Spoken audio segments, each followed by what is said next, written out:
Well, hello, everybody. This is Tim Green with Rattle Magazine, and welcome to Rattlecast number 245. Thanks so much for joining me, and a happy Mother's Day to all the mothers out there. Our guest today is Julie Marie Wade. She'll be here in about 5 minutes, but before we begin, I should say that Rattle's a publication of the Rattle Foundation, a 501c3 nonprofit working to promote the practice of poetry. We've been in continuous publication since 1995 and are unaffiliated with any other organization. We just do all this because we love poetry. I know you do too, so please do click on the like button and share. Make sure you're subscribed. Leave reviews on iTunes and Spotify and Amazon Music. That helps poetry spread around the internet, and that's what we're here for and what we ask your help in doing. So make sure you click the like button, make sure you're subscribed. All that stuff really helps. All the metrics, all the data that these companies can gather about people actually watching and listening helps it be shared with more people. So please do click on the like button right now. We start out with our Poetry Spawn poet. And our Poetry Spawn poet this week is a familiar face. Dante Stefano is one of the, he's been on the Rattlecast before last summer, and he's one of those poets that, submits to Poetry Spawn regularly, and we always have great poems. There's always, Dante's poems are there on a slow news week, no matter what. We have Dante, and we have a wonderful poem this week for Mother's Day. Here he is, Dante Stefano. Hey, Dante, how you doing? Good. Thanks for having me, Tim, and thanks for taking my poem this week. Yeah, well, it was a beautiful one, and it's, we don't always do sort of the current event of the day as part of the Poetry Response series, but it's nice when we do, and so if you're going to publish a beautiful poem about motherhood on Mother's Day, that it's going to have a lot of reach, and it really did. The poem really inspired a lot of people. I got a lot of feedback through emails and on social media, a lot of shares. Really wonderful poem, so thanks for being here and sharing that. Well, thank you. So can you tell us? Yeah, it made my Mother's Day today. She was very happy about it. So that's all I could really ask. Yeah, that's really great to hear. So how did the poem come to be? Was there a way you had an entry point to it? I mean, you knew this date was coming up. It's going to be Sunday. Did you know you wanted to write a poem like this, or was it sort of an accident that you stumbled into? Well, every once in a while, I wanted to write a poem about my mother, because obviously I love her and she's done so much for me. But I always find it difficult. And I was at work before work. As you know, I'm a high school teacher, and I was going to write an email to my colleagues. Sometimes on Mother's Day, I send an email to them that has a poem about Mother's Day. So I was looking on the Academy of American Poets website, and also the Poetry Foundation website, and Rattle, and I was looking for different Mother's Day poems, and I didn't even end up sending one, but I was reading through all these poems, and there was one poem where I don't know who wrote it, but the word germ was in it, and that I was thinking of myself as a fetus, and that a germ of light, and then thinking about like the amazing fact that we're all animals and born in this particular miraculous way, connected to this other being who ushers us into the world, and how that's like, an everyday fact of our existence, but it's one of the most amazing things that you can even, think of. So that was kind of my entry point. Yeah, well, it was a great poem. Do you want to go ahead and read it? Sure. Mother's Day Unsonnet. To think that I was once a germ of light in the belly of another being, and that this fact is unremarkable in the vast plot of human existence, renders me heavy with the headiness of so much unsaying, and to reflect on the fact that it's difficult to praise in a single sentence sonnet the guise of that first miraculous animal, the new animal of my own body, was once tethered to by a cord of meat and need, and how by snipping this tie a deeper chord sounded from the organ of my own mouth, my first sacred wailing, and how the world splits open every time a son tries to tell his mother simply, "Thank you for this one strange and shining life." Yeah, thanks so much for sharing that, Dante. That was Dante Di Stefano with Mother's Day Unsonnet. Really beautiful poem, probably the best poem we've had for a Mother's Day or Father's Day type day on Poet Respond. Thanks for sharing that. Really appreciate it. Thank you, and thanks for having me. I look forward to hearing Julie Wade's poetry. Yeah, well, definitely. Well, it's always a pleasure and great to see you again. Take care. Thank you. Yeah, that was Dante Di Stefano. He was a guest on Rattlecast 205 if you want to know more about Dante. And wonderful. I think he's up to about a dozen times appearing in Poet Respond over the 10 years we've been doing it. Always a pleasure to be able to share Dante's poems. Now we're going to take a quick break and go to our main guest, Julie Marie Wade. We're also going to have later on in the show, in about an hour from now, Denise Duhamel, her co-writer frequently, will be here too to talk about collaborating in addition to Julie's work on her own. So looking forward to that as well. So sit tight and I'll be right back with a whole bunch more poetry.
And we're back. Like I said, today's guest is Julie Marie Wade. Julie's a poet, lyric essayist, memoirist, and experimental hybrid forms writer. She's the author of 12 books of poetry and prose, including Wishbone, a memoir in fractures, winner of the Lambda Literary Award in Lesbian Memoir, the book-length lyric essay, Just an Ordinary Woman Breathing, and Otherwise, Essays, winner of the 2022 Autumn House Prize, which is her most recent book. She's an associate professor of English in the creative writing program at Florida International University in Miami. And here she is, Julie Marie Wade. Hey, Julie, how you doing? Tim, I'm good. How are you? Yeah, great to see you again. And I should have mentioned, too, we interviewed you along with Denise for a collaboration issue that just came out in the spring. So it's really great to get to the chance to talk to you more directly about your own work. We've published you a few times, both with Denise and on your own over the years. And it's really cool to get to know you. And I'm really excited to hear about the hybrid forms and the different things that you do, because it's always a fun thing. Thank you. I'm excited to talk about it. So do you want to start out with the first piece you sent, which is Vanna's Dream?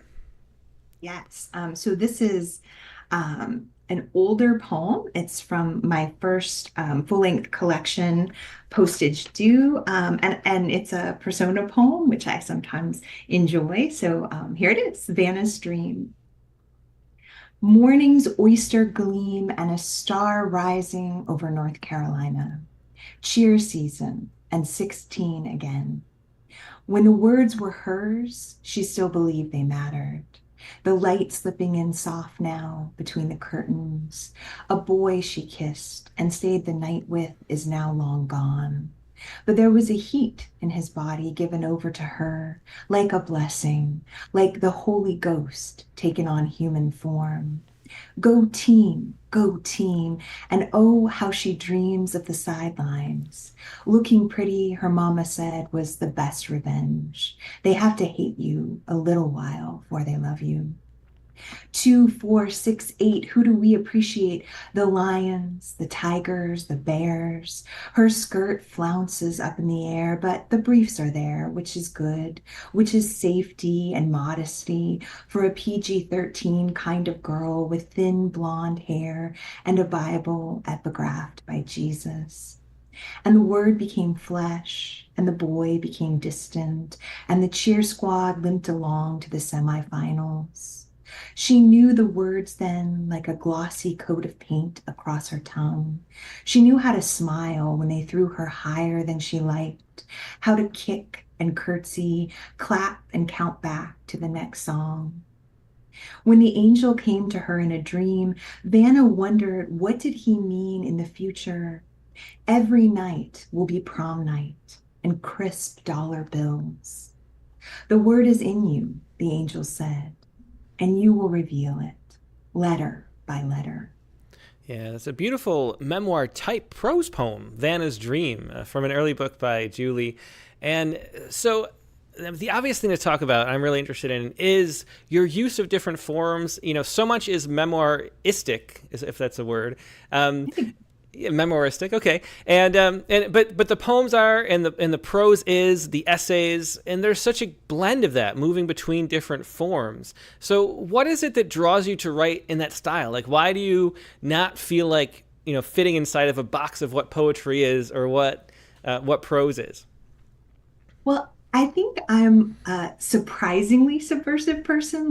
People don't necessarily meet me and think you are so subversive seeming, but I think the way that plays out for me is that whenever I think about a poem, I always am thinking kind of like, how far can I stretch it? Like how it's almost a rubber band, right? Like how far can I stretch what a poem can be? And of course, when I first encountered prose poems, that was very exciting because it felt like one really obvious way to bring prose and poetry together and to subvert how we usually think of a poem as being lineated when we just kind of picture it in our heads. And then the same thing happens when I'm writing prose, which is usually in some way memoiristic, or in some way invested in someone or something that is important to me. And I did grow up watching Wheel of Fortune every night. So that's how Vanna is here. I thought a lot about her and how she doesn't get a big speaking part on that show. So kind of like wanting to stretch the rubber band the other way, like how far can I push prose to poetry and how far can I push poetry to prose? And I think that's why I end up in hybrid spaces so often. Mm-hmm. So, a lot of these books that you shared with me are about growing up. How much of a role did writing itself play? Did you always know you wanted to be a writer? Is that something that you sort of set out to do at an early age? Do you remember the first time you had that thought that I'm going to be a writer?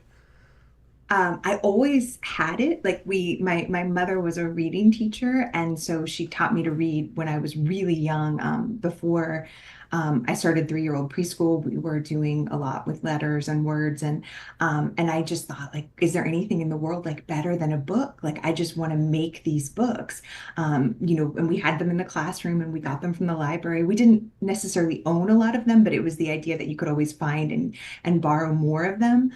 So I always wanted to make them, and I always did make them, but it took a really long time before I understood. Even in college, I still was not understanding that the making of the books could be connected to the thing that I might do for a living. So it was always very separate. Like I will always be writing books, and I was always carrying notebooks everywhere from my preschool days, but then it really took being in college and talking to writing professors.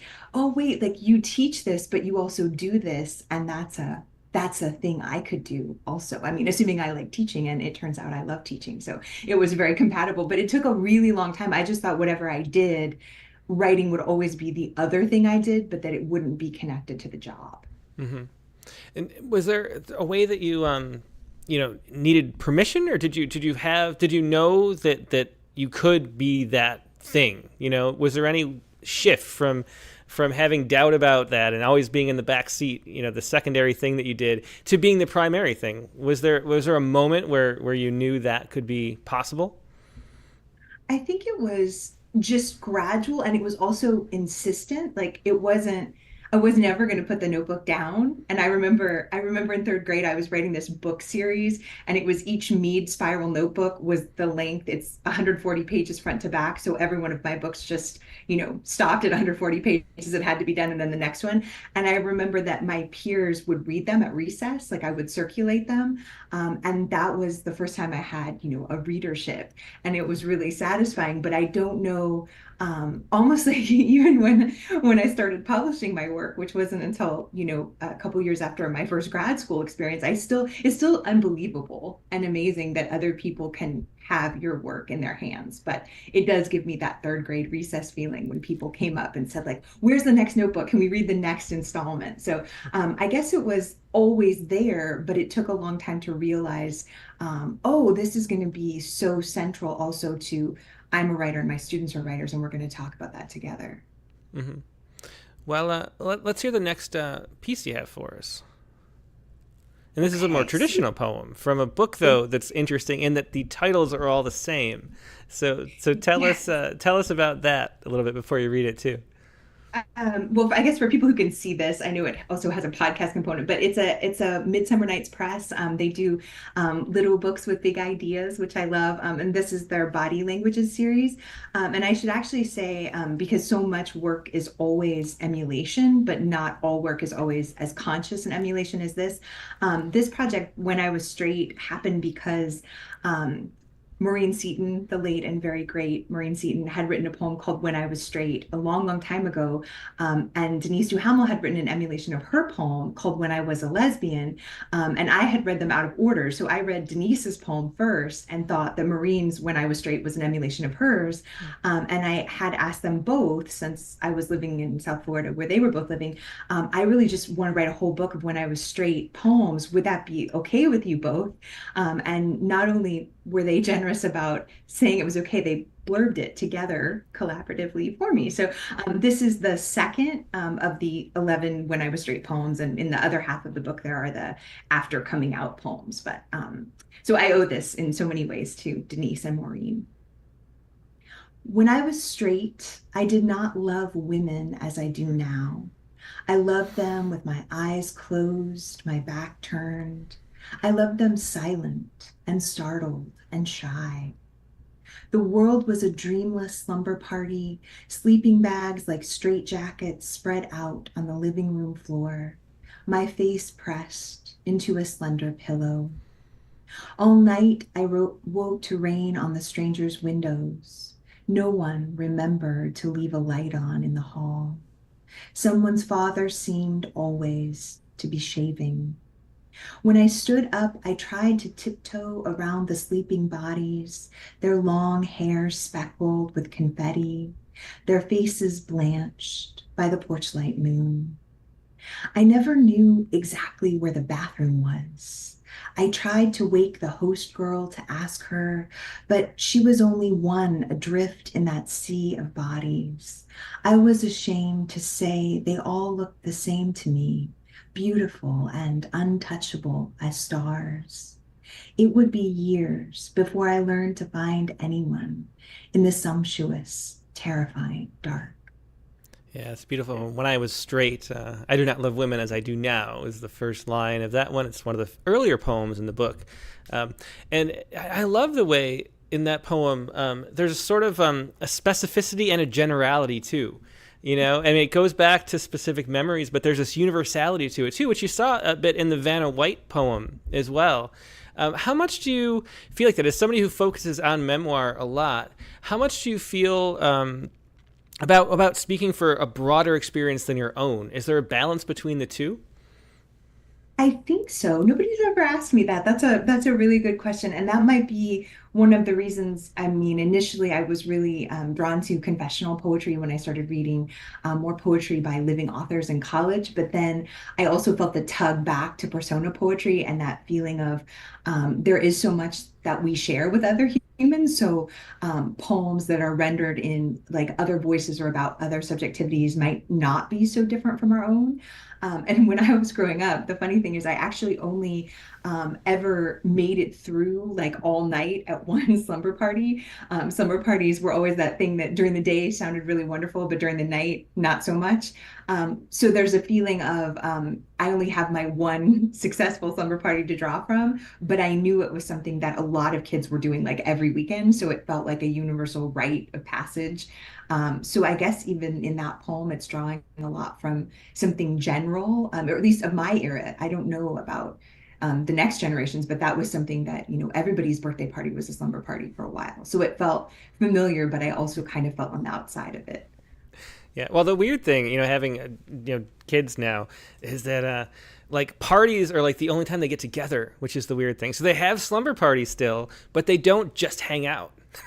That's been my experience. That is different, right? Because they Yeah. also have electronic means of communicating with each Yeah, other. I guess We that's didn't it. So have. yeah, that's the thing. I try to get my daughter to like just hang out with her friends, and they do at parties. They have birthday parties all the time and sleepover parties. And it has to But be it an has to be a occasion. special event. Exactly. Yes. It can't be We hung normal. out all the time. It was like always after school, you could just hang out and there was less pressure. I found the slumber Hmm. parties to be very stressful because they had all these choreographed routines and like, Yeah. the rituals of what you did to the girl who fell asleep first. And I didn't want to be her. I know exactly. It's so different. I don't understand, and they can't relate to the idea Right. of not of just like, why would you go over and just like, what do you do? And like, well, you just hang out and you talk and you Just hang watch like out, yeah. MTV. And so Or talk on the phone, like the long phone with the long yeah. cord for 2 hours and monopolize the line.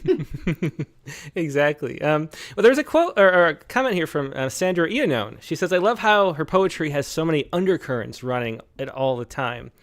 And that's true too, and sort of similar to what I was talking about before.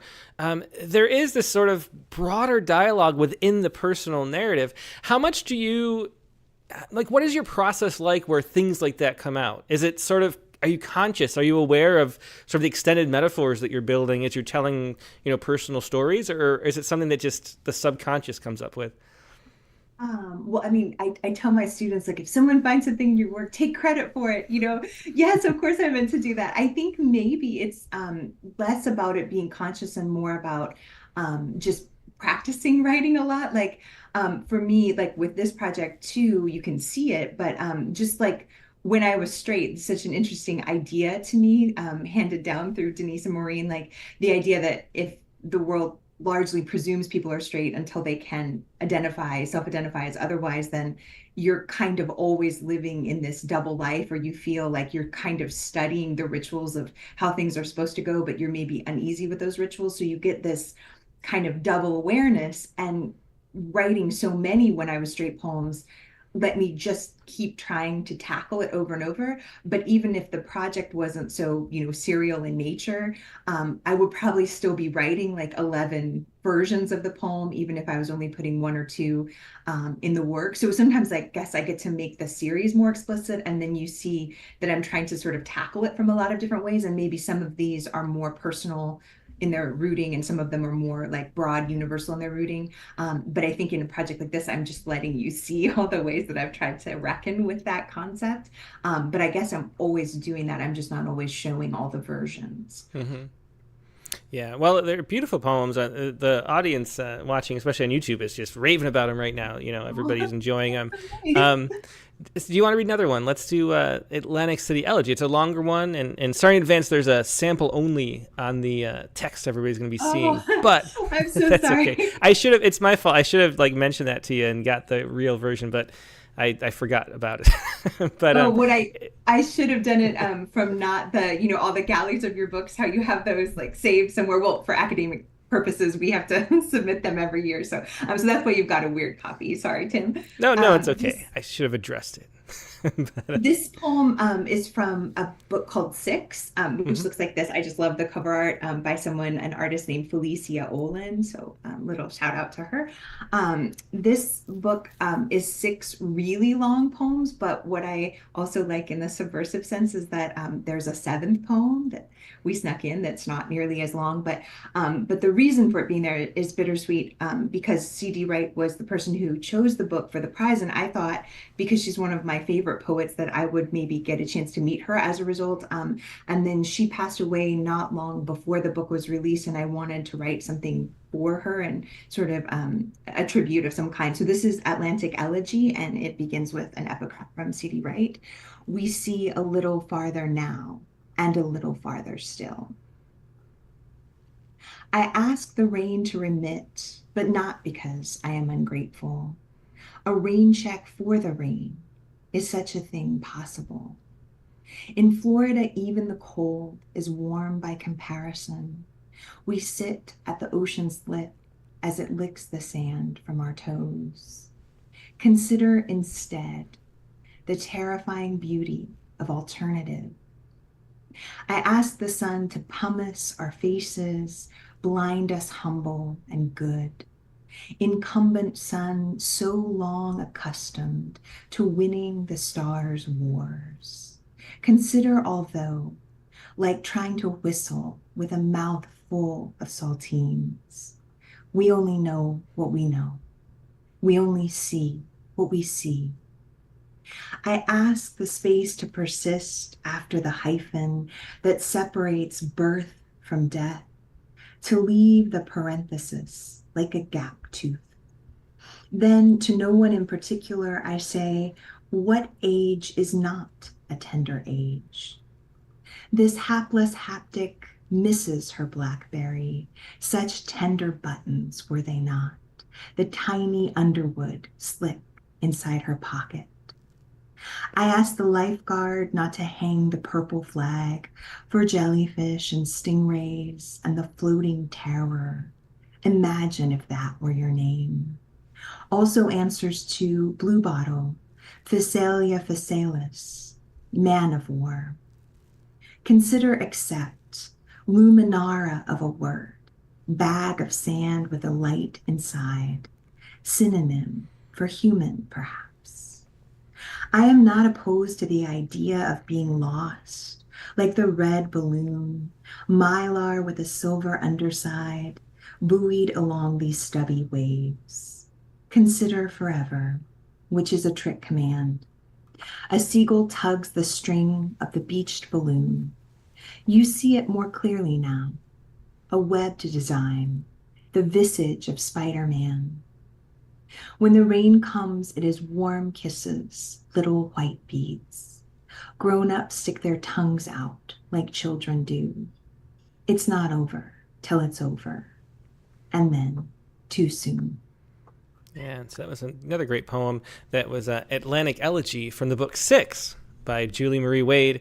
And can you talk a little bit about, because I saw this concept, and it's really interesting. There's 6 poems in this book, and they each sort of revolve around 6 as numbers and 6 like angles and views too at the same time. So there's all these like 6 on top of 6 things going on.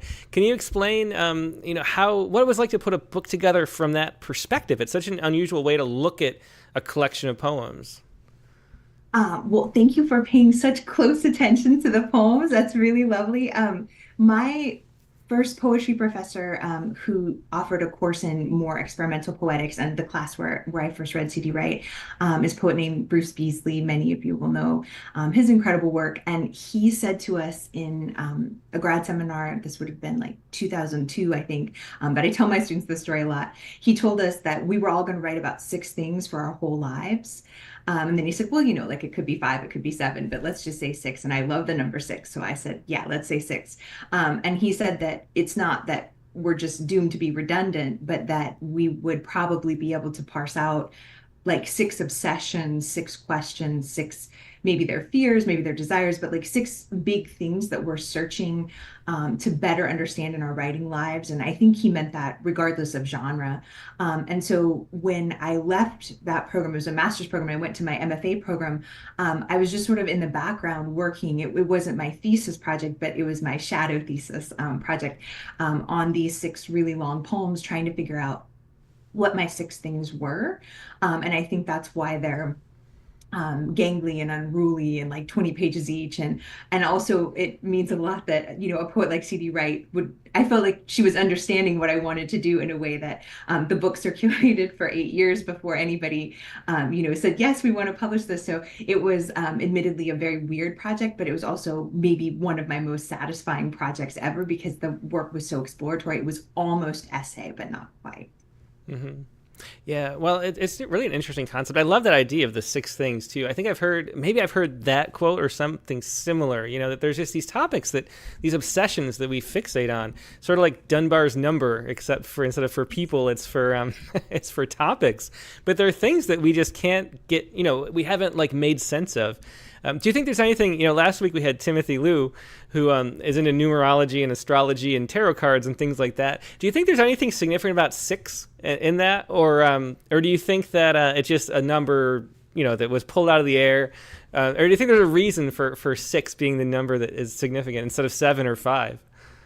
I don't know, but I have to tell you, I mean, maybe I love the number 6 more because the last, you know, 20 plus years I've had that number at the front of my head. But I am very weirdly attached to numbers, and not in the numerology way specifically, but because I learned in college, another thing I learned in college is that my weird thing with color is synesthesia. So like when I'm hearing a letter or a sound or a number, I'm getting these really strong colors, and 6 is like the most gorgeous red you will ever see. Like it's almost more beautiful than any red you can find in nature. So I like 6 because I like its color and its brightness, and it feels like it's always pulsing. So for me, it's very personally like, of course it's got to be 6. I love that number. But I don't know if there's a reason why it would be 6, just more broadly speaking, but it's a good number. It is a good number. It feels right. It's one of those ones that you know, it feels too right to think that it's, you know, unintentional or something. Yeah, it has to be exactly.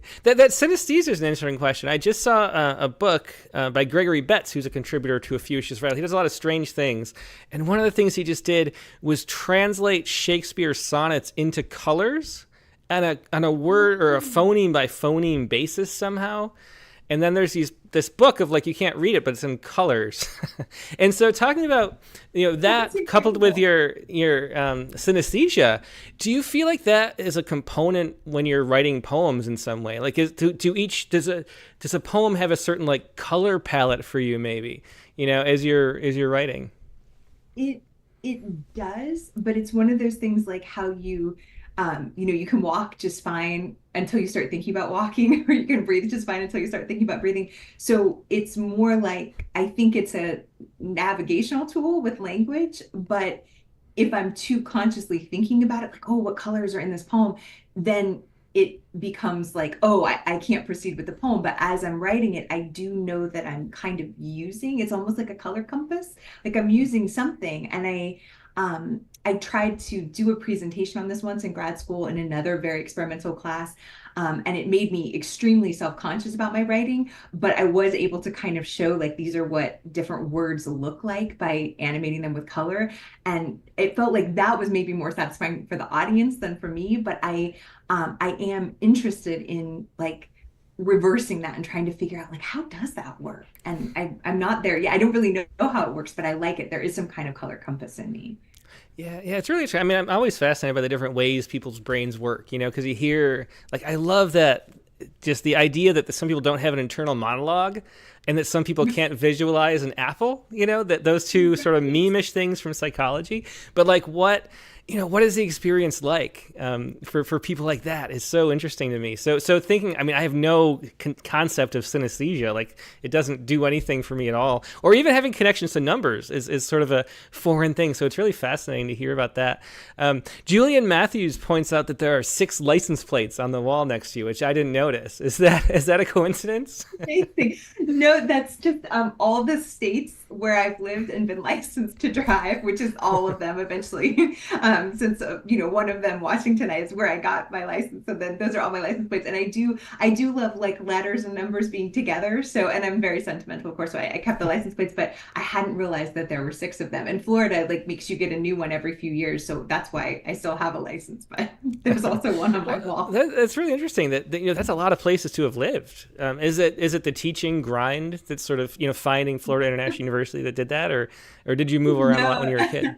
I lived in Washington for my whole childhood and for college and for my first grad program. And I mean, Washington is such a beautiful state and I loved it there.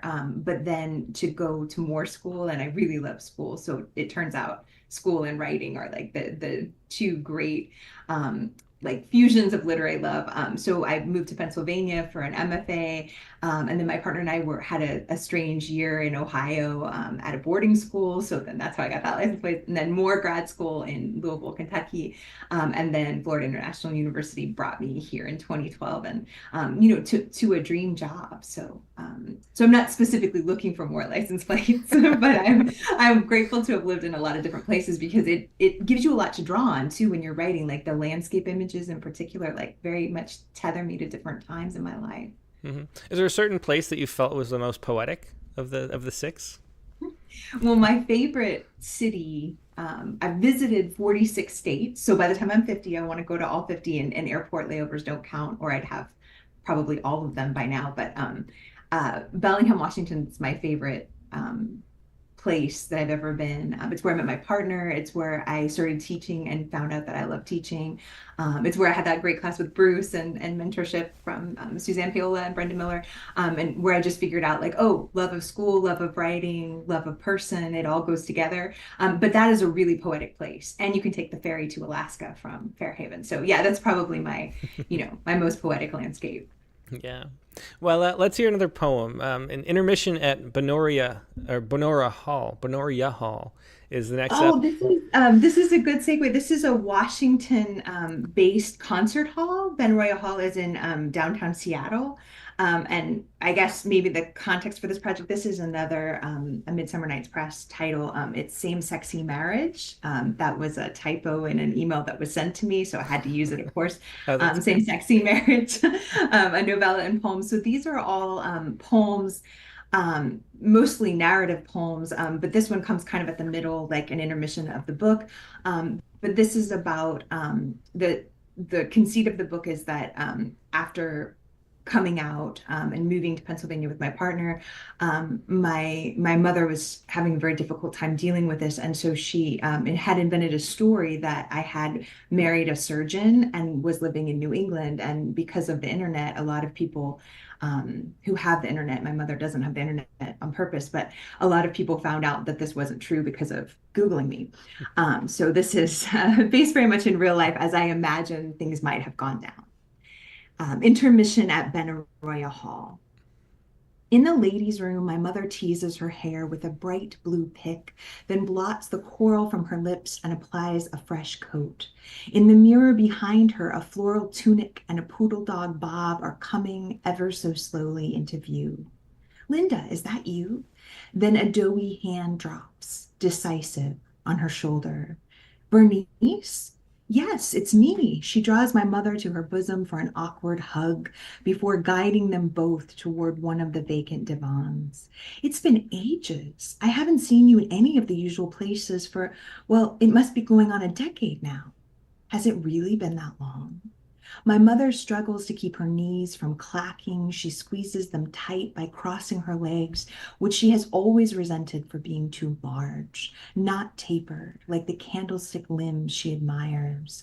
Yes, at least. I was beginning to think something was wrong, but then I ran into Mabel Huntington, and she told me your husband had retired and that you're traveling more these days. Now my mother relaxes, just a smidge. Maybe Bernice hasn't heard any of the ugly rumors after all. Well, yes, as a matter of fact, we are. And as you may know, our daughter got married. Oh, married. I did hear she had found someone. Well, that's lovely, isn't it? Bernice shows all her teeth when she smiles and most of her gums. She's had some other successes too, hasn't she, your Julie? The lights dim for a moment and the first bells begin to ring. To my mother, they must sound like angels singing. 2 of them, she exclaims, opening her billfold so the pictures of the twins cascade like a plastic waterfall. Oh my, I hadn't realized. Bernice looks down at her hands, hesitates before asking, Did she carry the twins herself, or perhaps the other one did? My mother, nearly composed again, has the sudden sensation of sinking or shrinking. She isn't sure which, or if it matters. The other one? Oh, what would you call her? I'm not very good at these things. Bernice's hand on my mother's wrist burns like a freshly struck match. The other mother, I suppose? Now she can't be sure if the bells have rung again or not. Her ears seem to be filling with water the way they did that summer as a child, the year she nearly drowned. I'm afraid I'm not following you, Bernice. Well, it's just that here, Bernice reaches inside her brocade clutch and withdraws a phone. I know, she laughs. The grandkids thought I needed one, and as it turns out, I just love this little android. It goes with everything and makes me feel downright godlike. Now, give me a minute. Ladies, intermission is about to end. An attendant calls from the door. My mother stands, then sways, then seats herself again to keep from toppling. Now the long pink nails are tapping like the beaks of tiny birds. Isn't this Julie? Bernice asks, pointing to a picture of me at the Lambda Literary Awards in New York City. She looks very pretty, quite feminine, all in all, but she's being honored for having written something. Bernice's voice dips dramatically now. Sapphic. My mother is sinking, that much she knows, vision fading. With her last audible breath, she spits out the words, "That's not her." But it says in the caption, then my mother, not quite like Jesus, though he does come to her mind, begins unexpectedly to rise.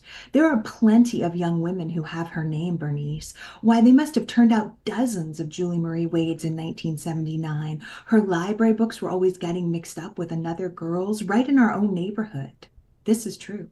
And one is a Starbucks executive today, always donating money and doing that race for the cure. This is true also.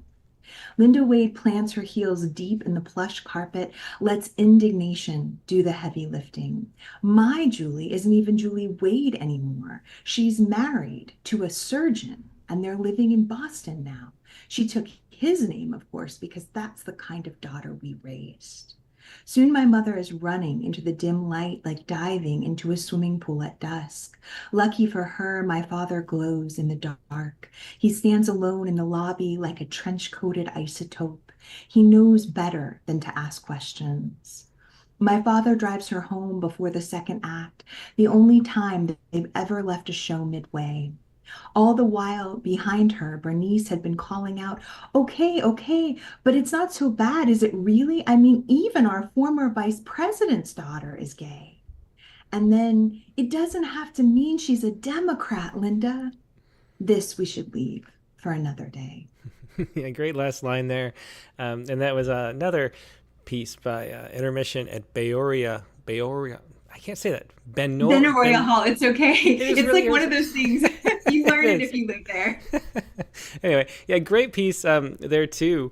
And that brings up a question about, memoir writers in general, is just how do you feel about other people, in your pieces, in your poems and your stories? Is that something that I've talked to a lot of people about this topic, and some people hold things back if they don't want to share it and they feel like there's some kind of thing they're guarding, and other people say, these are my stories, I'm going to share them widely. I don't care, what anybody thinks, because this is my experience. So where do you fall on that spectrum, and why?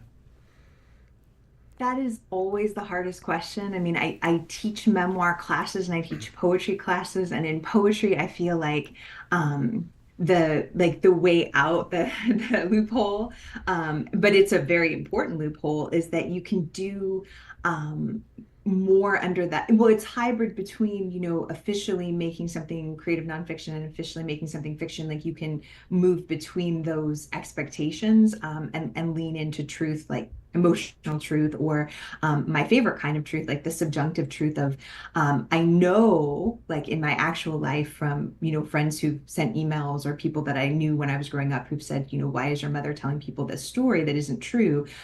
So I know that part of it is true, but then I like that space that opens up especially wide in poetry, where you can say, so now that I know this thing is happening, what does that lead me to imagine, about how would this actually go down in real life? Like, how would a lie be maybe outed, or how might a confrontation arise because of, in this case, a lie and getting caught in it. And I like that kind of free space in poetry, though I do find more and more that you can do it in memoir, but you definitely have to let your reader know that you're what-ifing or perhapsing, since you are perhapsing with real people and you've acknowledged that this is, you're talking about actual people and events in your life. And poetry, I think you can do the same thing, but you maybe have to cue it less because you are in that intermediary state. But I go back and forth. I'm really always investigating. I should have said this early on. What I wanted to be when I grew up was a detective, a private detective. Oh, really? So I've been investigating myself and my life and people in it and the popular culture, everything that comes in my path. It's still my way of running the way detective agency across genres. So I feel like I can't get away from it. I'm always going to be sleuthing, even if I would like to be, more restrained and less autobiographical. I don't think I've succeeded in that way. Well, that's a great alternate career for any writer, the detective. That's perfect. I find in poetry that people always assume it's just true. That's like the default, And do you think there's maybe more space in a weird way with with that genre that's a blend, because you're sort of putting it up there up front that everything is not what it seems? Because when you share a poem, no matter what, if it's in it, if there's an I especially, even if there's not, though, everyone assumes pretty much that you're just writing about yourself and couching it. So do you find that you have a little more freedom in a way? Because, yeah. I always think about that wonderful poem by Frank Bedard. I mean, it's deeply disturbing, but incredibly powerful. I think it's called Herbert White, but it's narrated in the voice of a serial killer. And I always think, when Frank Bedard read that poem, did everyone think that he was this person, because that impulse to conflate. So I guess I spend a lot of time teaching and emphasizing persona poetry now, just to get kind of like training on the other side. But even persona poetry is often using research. If you're trying to embody like a character from someone else's work or a real person, you're still like doing that research, and then you're still infusing. It's almost impossible to get away from the self, even when you're not consciously writing the self. I don't know how fiction writers do it. Yeah. Maybe they don't do it. Maybe they're always there too. Yeah, well, it's really interesting because poems are, they're little empathy machines. And the whole point is to get inside someone else's perspective so thoroughly, And so there's a way that if you do and you succeed, then, well, it must be you, because how else could you get someone down so accurately? So Herbert White must be like the secret serial killer in the back of Frank Bedard's head, at least, or something. There's that bias we have, which is really interesting. Right. Evan Gore has a comment here. He says, sometimes it's hard to think my memoir poems are interesting to anyone. Do you have any advice on that? How do you make your memoir poems interesting, or how do you get over the thought that they're not? Maybe I have two-pronged question. I guess maybe two things. One is, it would be very boring for me. So then I guess I assume it would be boring for a reader or a listener if I wasn't still sleuthing. Like, even though I'm living my life and parts of it I've already, finished living, I still feel like it's all very mysterious. And so many encounters or, just tiny moments of observation loom really large. So I think maybe one thing is, you have to be very interested and curious and even maybe a little confused by the mysteries of your own existence to try to make something that would be interesting to someone else. If you're not trying to figure something out, it might be harder. And also experimenting with form and style, like things at the level of the line or pattern work, doing something with craft that is exciting and challenging for you as the writer. I think hopefully that brings the reader in, even if they're not yet consciously thinking like, oh, I'm interested in Vanna White or Wheel of Fortune, or like, there's so many things that interest me about, a person standing there turning over letters night after night. Like, that raises so many questions for me. So I want to bring someone else into that, even though they may not have even ever seen Wheel of Fortune or think that they care about a game show or, a person from TV.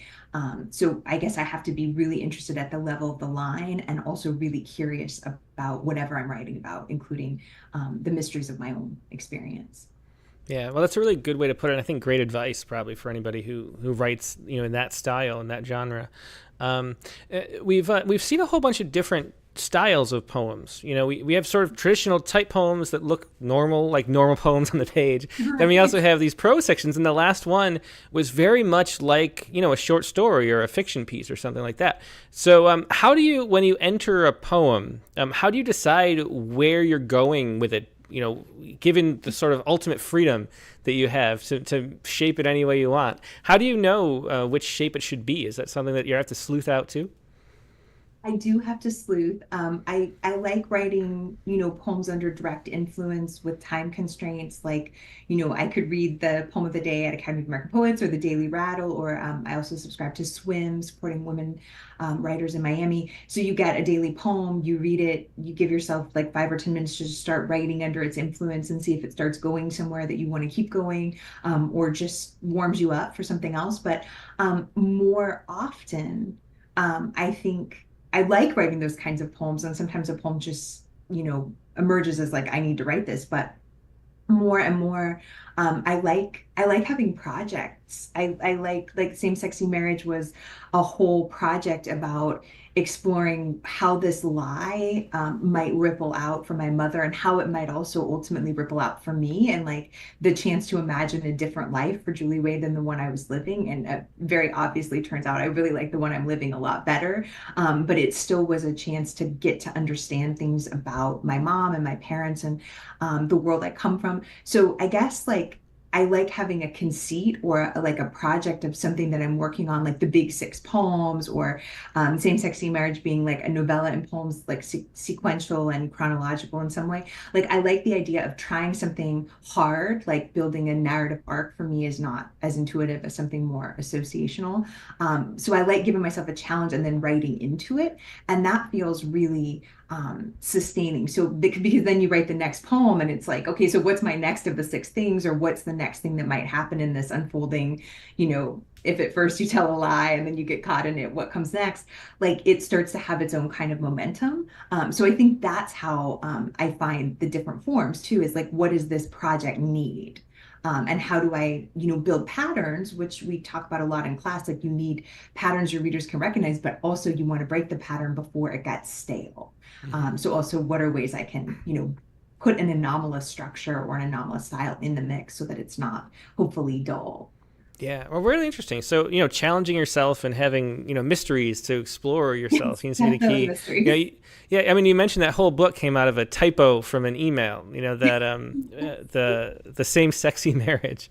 And, but the point is, it's not enough to have, one interesting observation. You need an interesting observation, but then something that you have to dig in and explore around that too, right? Yeah, absolutely. And it really helps if you don't know the answer. Like it really helps if you are curious all the way through and thinking like, well, what does this mean? It might mean this, but it might mean this, as opposed to like, these are not ultimately mysteries I feel like I solve, but they're mysteries for which I gain many clues, and the clues seem somehow to be the poems. Mm-hmm. Well, let's do one more poem or prose piece or whatever you could call it, The Cartographer, before we bring in Denise. And this is from a book called Skirted. And maybe you can explain, this is your most recent book. So maybe, is it your most recent book or no? No, but of what we're calling poetry. I know there's some genre mixing in all of them. But Skirted was a book that for a long time was going to be called Drift, but then it turned out there was another book that was published right before that was also Drift. But what I liked about that title was that it was DR, and then the IF was together for if, and then the T, so kind of made a little island of the subjunctive in there.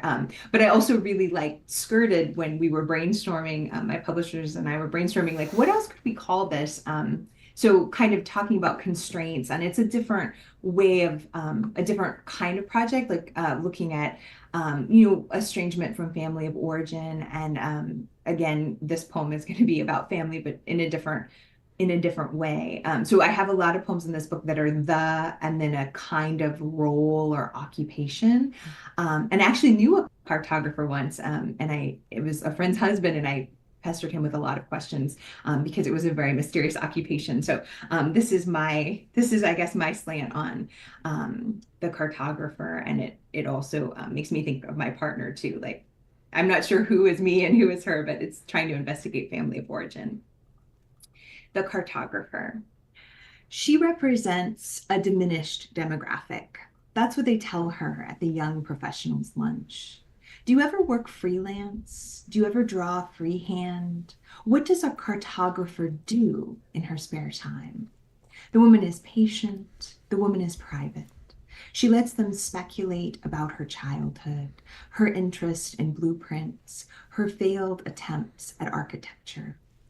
Was she the kind of girl who always brought maps to show and tell? Did her father collect globes? Was her mother unhappy? But I have only one question. Can she help me? Will she? The woman is patient. She listens with her eyes. She traces the rim of a white ceramic coffee cup with the tip of her nimble finger. What I want to know is, when you draw a door, does it materialize? When you paint grid lines on a piece of ordinary paper, do people begin to fit into pre-apportioned places? And what about the seats on airplanes, the lack of legroom, and the short but infinite distance between coach and first class? The woman is patient. The woman confesses she has never traveled much. What I want to know is, are there maps that haven't been slated to emerge in the next 10 to 15 years? New neighborhoods, new civilizations. Outer space is one thing, I think. Leave it to the astronauts, the celestial cartographers and theologians. But I am desperately, and here I might have even touched her thin and veiny hand, desperately concerned about the inner. The woman is gentle. She doesn't speak much and looks down when she answers. What I want to know is, how fixed is time? Is it fixed as the line on the page, or might there be some way to maneuver around it, some secret corridor she could sketch as a transversal, slicing sideways across the past and future, which don't touch, despite assertions to the contrary? The woman is patient. She thinks a long time before rising for a refill. What I want to know is, can I walk backwards down the cobbled road of what happened? Can I climb over the garden wall of what could be still? Can I cut swiftly through the lingonberry fields before the first birth of the first member of my family and negotiate a moment with the clergyman milking his cow, trimming his roses? What I want to know is, topographically speaking, how deep is the earth? How wide is the heart?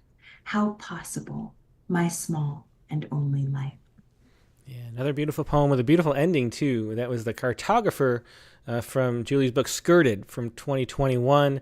And yeah, thanks so much for sharing these great poems, Julie. And we're going to bring on Denise Duhamel now. And Denise, if you're, just a reminder, if you have YouTube on, turn that off because there's a delay, but otherwise it should be good. And you can just unmute and we'll say hi. Hi, Denise. Hi, how are you doing? Hi, Great. Julie. That was great. That was a great Denise. interview. Really good.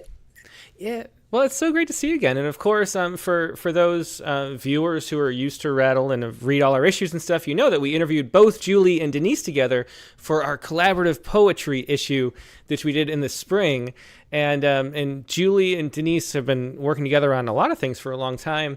Do you want to, even though it's always a little hard to know how much, backstory we should cover, given, that people could have read it in there, but some people haven't as well. Can you tell the story about how you started collaborating and why, again, for those who haven't heard it? Do you want to tell it, Denise? I can tell it. Yes. Well, I think this is how it went. So I've been collaborating a long time. I had collaborated a long time with Julie, just, talking about poems or whatever. But then one day she sent me this prompt that I thought was an invitation to collaborate, but it wasn't. It was just to write something about the moon that no one had known before. So I just wrote one line and then sent it back to her, sort of thinking that's what she said. So it was a total misunderstanding. And then she wrote the next line and I wrote the next line, and that's how it went. And I think too, if I'm remembering correctly, you said, why are you not writing nonfiction? And I said, I would if I could collaborate with you. And then we did. We wrote a collaborative, a collaborative book of essays. So That Yeah. was 10 years ago, if you can believe it, that we wrote that Why the Moon Matters prose poem and then all the essays. I can't believe it was in 2014. It's just unreal to me. I know. Time, especially with COVID in the middle, time is like a weird soup to me. It's like either yesterday or a decade ago. I don't know anymore. Exactly. It feels very recent, but when you look Yeah. back, there's no way that we could have fit in all that literary adventure without a decade. Exactly. Yeah, well, nowadays you two are writing guzzles together, and we had one in the collaboration issue, and then ironically, that's our summer theme is the guzzle. So we're sort of copying you or something. But Excellent. but you sent two guzzles. Do you want to read the first one? And I don't know how we want to do this. Who wants to read it? Maybe Denise should read this one. I don't know if you can choreograph reading back and forth. I think we can. We marked it up, so I think we can go back and Oh, forth. wow. But do you want me to start with Helen Reddy? Sure, whatever you want to do. Is that okay, Julie? That sounds great. Okay. So the guzzle that is in Rattle is called Give and Take Guzzle, and it's all going to be hopefully someday in a little chapbook as well. But a lot of the poems take place in 2020, and this one, the two we're going to read are about singers. And this first one is called Helen Reddy Guzzle, born 1941 and died 2020. In 1971, women were ready to roar. In 2021, will women be able to roar? Like their grandmothers, jazzy flappers, and suffragists whose vote was their roar. What will these new roaring 20s bring? After 4 years of hisses and whimpers, roars, Of laughter or angry howls at the ballot box. Hashtag feminism and Katy Perry's roar. as we Zumba on Zoom, jitterbug on TikTok, part MTM kitten and part MGM roar. A lion's mane under each armpit, Lourdes Leone treads stealthily around spotlights, her roar. Less pronounced than her mother's. Oh, mothers, in numbers too big to ignore, may your uproar. Working from home, kids on iPads, virtual school, strike like a tidal wave at the polls, a mighty roar. From the oceans of your throats, every Helen a light in the harbor, a novice no longer, a roar. In her power, rips off the faded rose of days gone by. No flowers or lullabies now, just the 11th hour roar. Oh, that was so fun. That was a Helen Reddy guzzle from both Denise Duhamel and Julie Marie Wade, read by both of them too. Really neat that you had that so you could read back and forth like that. That was really fun to listen to, as Sharon Fronte said in the chat just now. So why the guzzle? Is there? I mean, there are a bunch of these that you're writing together. Is there a reason that form works well for you? I don't remember now. Do you remember, Julie? It was, I mean, we wrote, well, our chapbook project is 20 guzzles for 2020, as we were moving from like the period where we were sheltering in place. We lived very close to each other, but we couldn't have a lot of contact except a little bit outside. But then we were also, as everyone was, like moving toward the 2020 election, and there was so much anxiety. I think that the guzzle form, I don't know if I suggested it, but I think I may have said something to you like, the guzzle really calms me. Like it's so steady in those couplets, and always a couplet has a feeling of like being able to draw like, two lines or like ribbons tying into a bow. And it works really well when you're two people collaborating, because we would choose a word that would be the ending word, or like in give or take guzzle, it could be give or take, or a variation on those two. But then I think we were writing, were we writing like line by line, or were we writing couplet by couplet? I think it was line by line. Yes, because one of us was always in one poem, one of us always had to find a way to make the word fit in the end of the couplet. And you never knew what the other person was going to send you. Right. And I want to say that, maybe the person who picked the N word didn't have to do the same N word the other person did, maybe? Right, that's right. There was something like you pick the ending, and then the other person is starting it. I think so. And then you have to close it out because it's your fault. If that word is challenging, then it's your fault. You have to do it. And we did that. So each of us, I think, picked the word like 10 times. And we just did it. It was really like pretty fast, that sequence, but also really satisfying. And I think there were more than 20, but we picked like our best 20 to put together in a chapbook. Right. So what is your process like? And it's, I'm sorry, these questions are just for anybody who ever wants to answer, but what is your process like in the way that you work well together? Like, what is it that you two, do you think you have in common that make you, be especially good? Because Denise, I know you collaborate with so many people, and you've done that over the years, but you're doing it a lot with Julie now. What is it that makes you sort of drawn together and work well together? I think we're both pretty quick, by which I mean we'll, get the lines to each other really quickly. And we have like this sort of intergenerational look at feminism. So I would be solidly, I guess, second wave is when I grew up. And then Julie, of course, is, I forget how many years younger, but considerable, 17, I think 18. that we figured out I was born in September and it was when you were starting college. You were 18. That's right. So 18. So I could technically be Julie's mother. You know what I mean? So like we have those years apart. So like, and I'm straight, Julie's gay. It's really interesting to sort of try to blend voices. Yeah. I feel that too. Also, like Denise is super organized. And I think of myself as super organized, and we both don't like a lot of just loose ends dangling because life is full of them. So like anything you can control, like it's nice when you have a collaboration partner where you kind of like talk out like, what's your schedule like? What's my schedule like? Like, oh, okay, this would be a good time to work on this. And it feels like very, I think we follow well the 10 commandments of collaboration that you and Maureen wrote, but we follow them really naturally. Like we do well with organization and planning. Exactly. So how do you actually do it? Is it over email? Is it over text? Or is it how's it done? I assume you're not in the same room writing poems very often. Right. Unfortunately, I mean, we've never tried it. Back in the day, Maureen and I would do that because we would just have pieces of paper, like go back and forth or use Exquisite Corpse. But now it's so much easier with email. We mostly do email just because I'm a horrible texter. Lord knows what it would be. Like a lot of mistakes. We should do some autocorrect collaborations. Right. But our emails, they seem to work really well because it's like there for you and you can get to it quickly, but also there's a little flexibility with, like you might have to attend to something else that's time sensitive, and then you can look forward to it. Right. Right. And I think it's also really good for times when you might not have enough time to work on a giant project, but almost everybody can write one line or two lines. You know what I mean? Like it's a pressure cooker situation. So it's fun. So Denise, do you feel like collaborative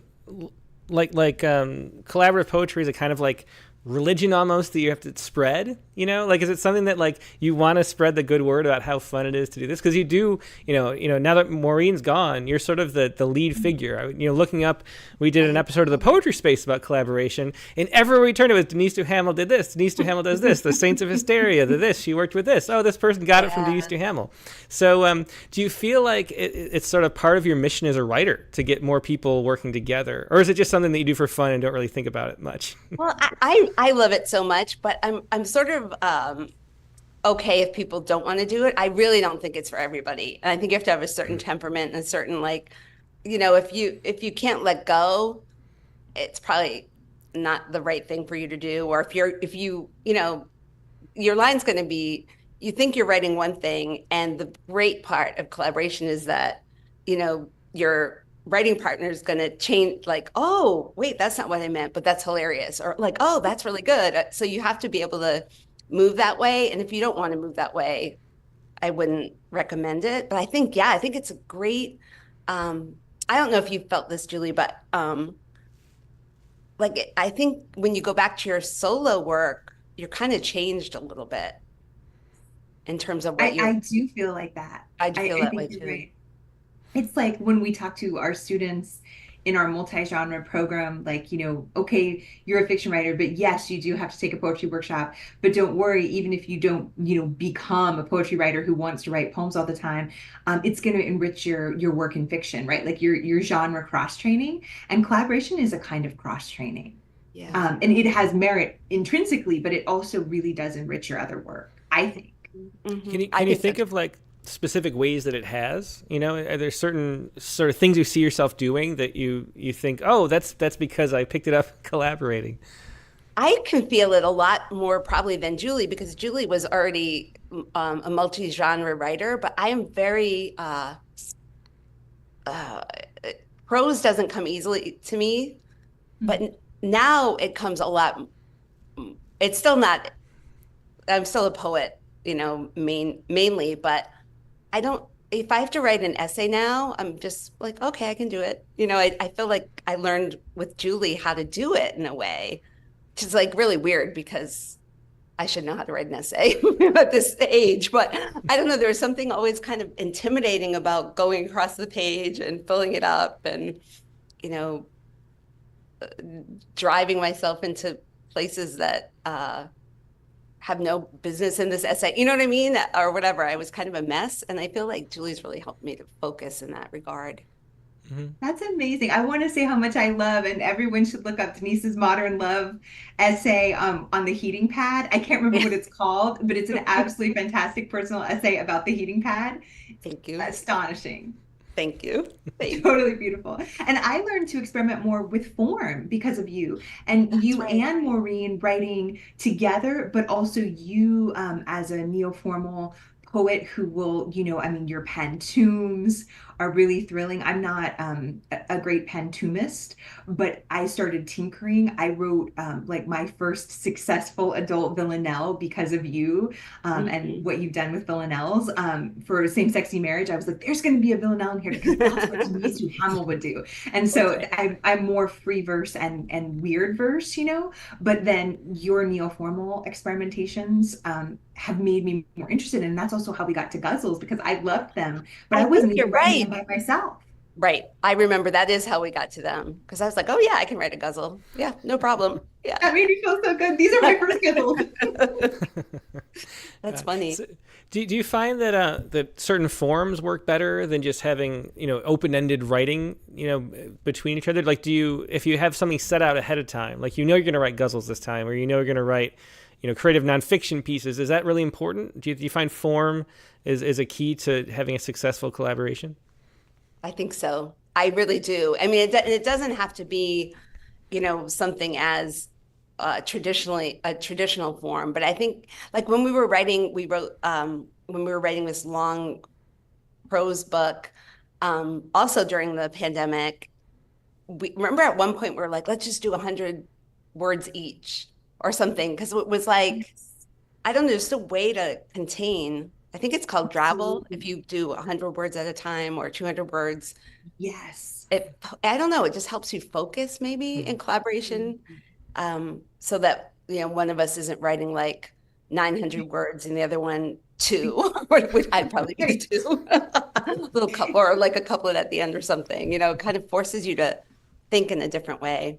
That's true. There's a lot of like schematic organization into the volley, because you're getting it back, but we imposed certain things, like not about what we would say, but just like the essay Threshold, that's the first one in our book, The Unrhymables, but it was also a standalone essay first before we knew there was a book. And I remember that I had shown you like a quote from Naomi Shihab Nye that I really loved about 12 doors.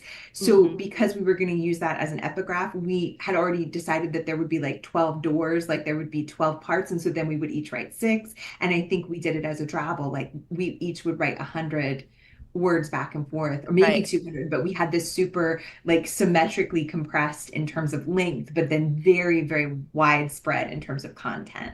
Right. And then we always would send things back and forth. So we would be like responding to one another. I mean, not like, it's more like yes and, like the improv thing, like, oh, that makes me think of another thing, just when you think you have nothing to say about a threshold, then you get a piece of writing. It's almost like a prompt within a prompt.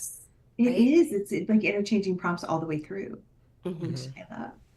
Yeah. Do either of you feel that way about when you're writing on your own, that you're sort of prompted in a way and pushed by like what you're reading and consuming and people around you? So it's sort of everything is almost a collaboration. Like a lot of times, I'm reading something myself and my mind starts to wander. I start to daydream a little bit and I realize, oh, I want to write a poem about that. And so in a way, it like comes from even though it has nothing to do with like the text or whatever, it's just what my imagination started rolling with, like that state as you start to fall asleep and you're dreaming. Do you think that there's a relationship there? But, do you think that you're sort of in a way collaborating every time you write? I do actually, or every time I read, it's like every time I have the same thing. It's almost impossible for me to get through a poetry book without writing, I mean, something, it might not be great, but I'll be like writing in the margins or writing on a piece of paper next to it. And sometimes it's just a word even like, oh, wow, I haven't thought of that word in a long time. And, I think it's just the way our minds work, right? Absolutely. And for our teaching, I think Denise and I have, somewhat like, we may not be seeing each other teach, but like probably pretty similar styles of encouraging students to generate through emulation. So like we wouldn't be encouraging that, I don't think, if we didn't find emulation really valuable, like even unconscious emulation, like you're just reading and you're stopping to write something after, reading the poem of the day or reading a poetry collection, like writing sort of under the influence of other writers and seeing that as a good thing rather than sometimes our students come in and they're very nervous at the beginning and they're like, I want to be completely original, and not yet realizing that all writers owe a debt to other writers. Right. Right. Can you expand on that word, emulation? I haven't really heard poets talk about that in that sense before. I've heard some things are imitations. There's certain poems that are like that. But what is an emulation? How would you define that? And how often do you use it, I guess, with students? I'm kind of curious about that. I almost asked you when you brought it up before, so I want to ask now. I use it all the time. I use it in like every single class. Do you use that word, Denise?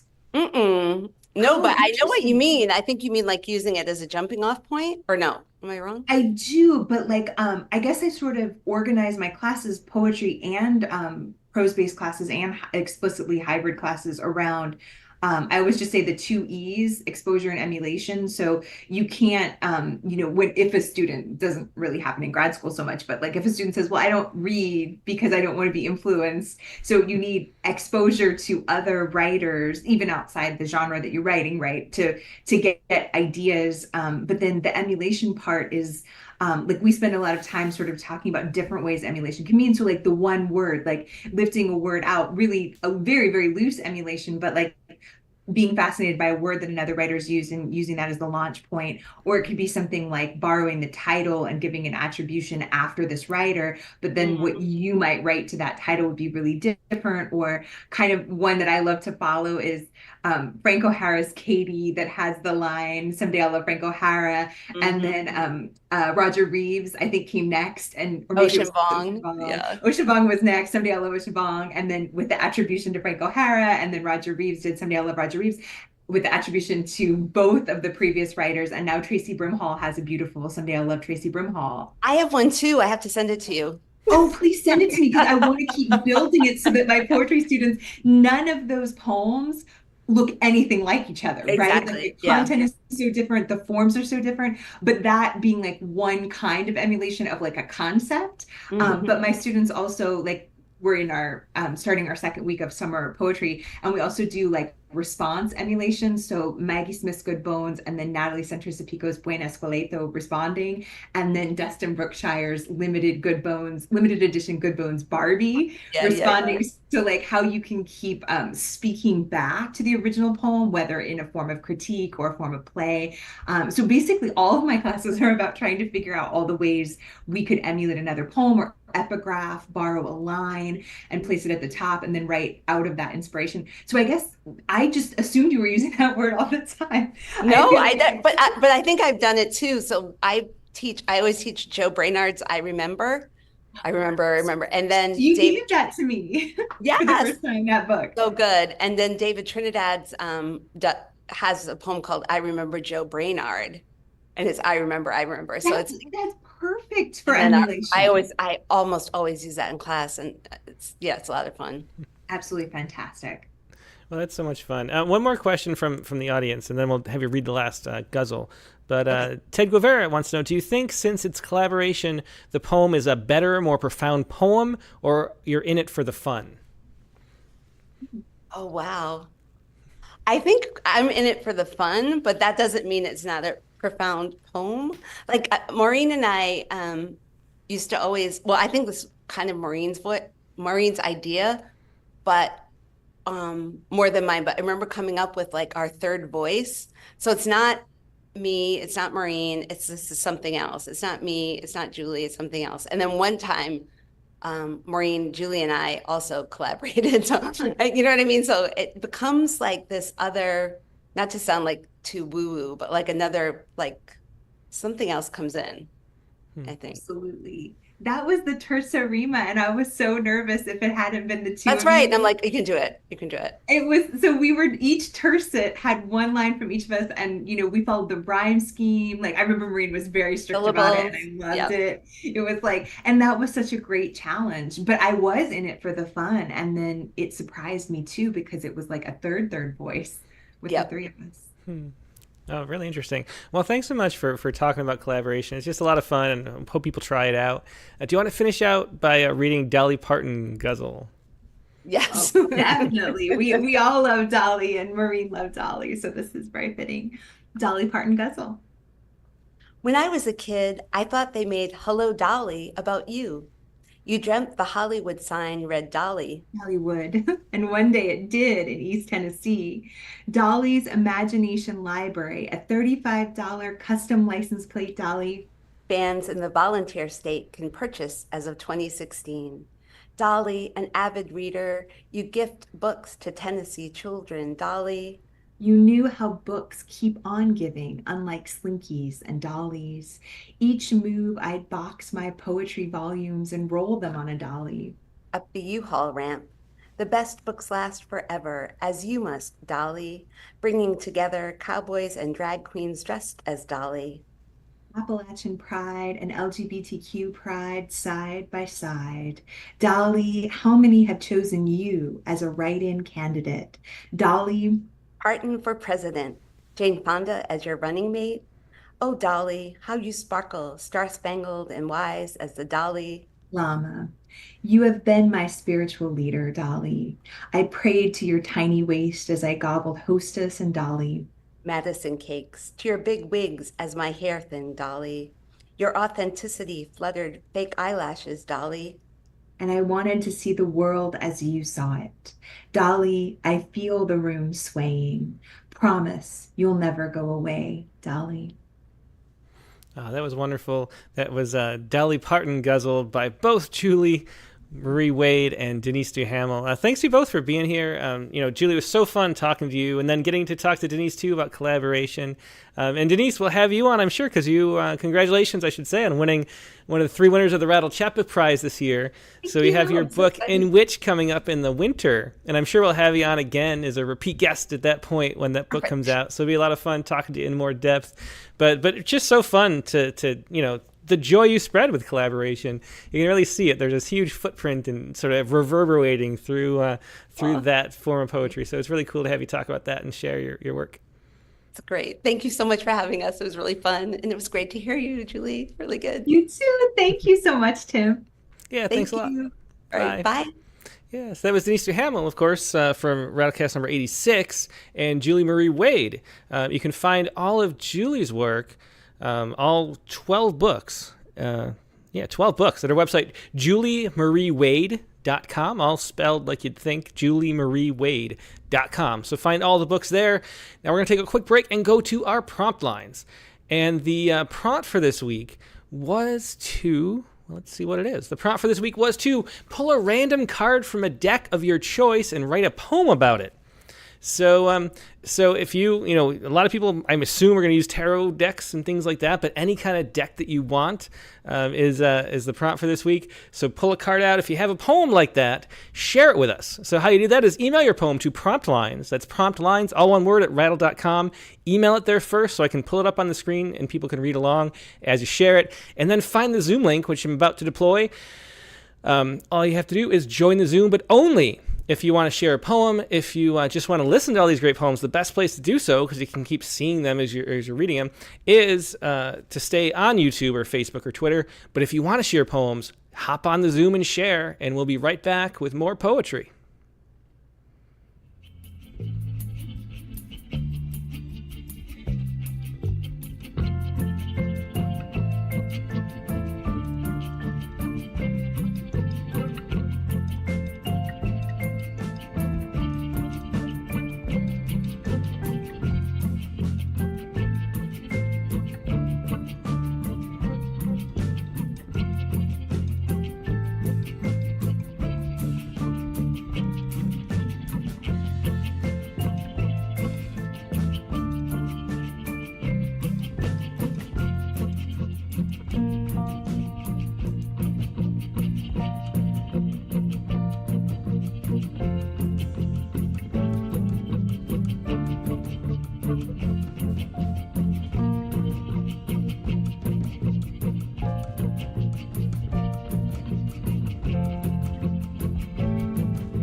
And we're back. Thanks for your patience as we sort of maneuver around and get things situated again. We're joined by our prompt poems editor, Katie Dozier. Hey, Katie, how you doing? Hey, good. I am kind of wishing we'd done a Dolly Parton prompt after the last poem because I'm a Dolly Parton fan and a fan of both poets who wrote that poem. So. That would have been fun. So yeah. This week's prompt was to pull a random card from a deck of your choosing. So what did you come up with?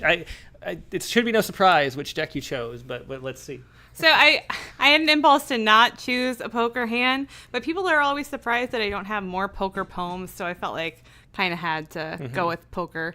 I did think about a tarot. I think that there are a lot of things I want to do with this, so we'll see. But this is the first poem, at least, that was written like this.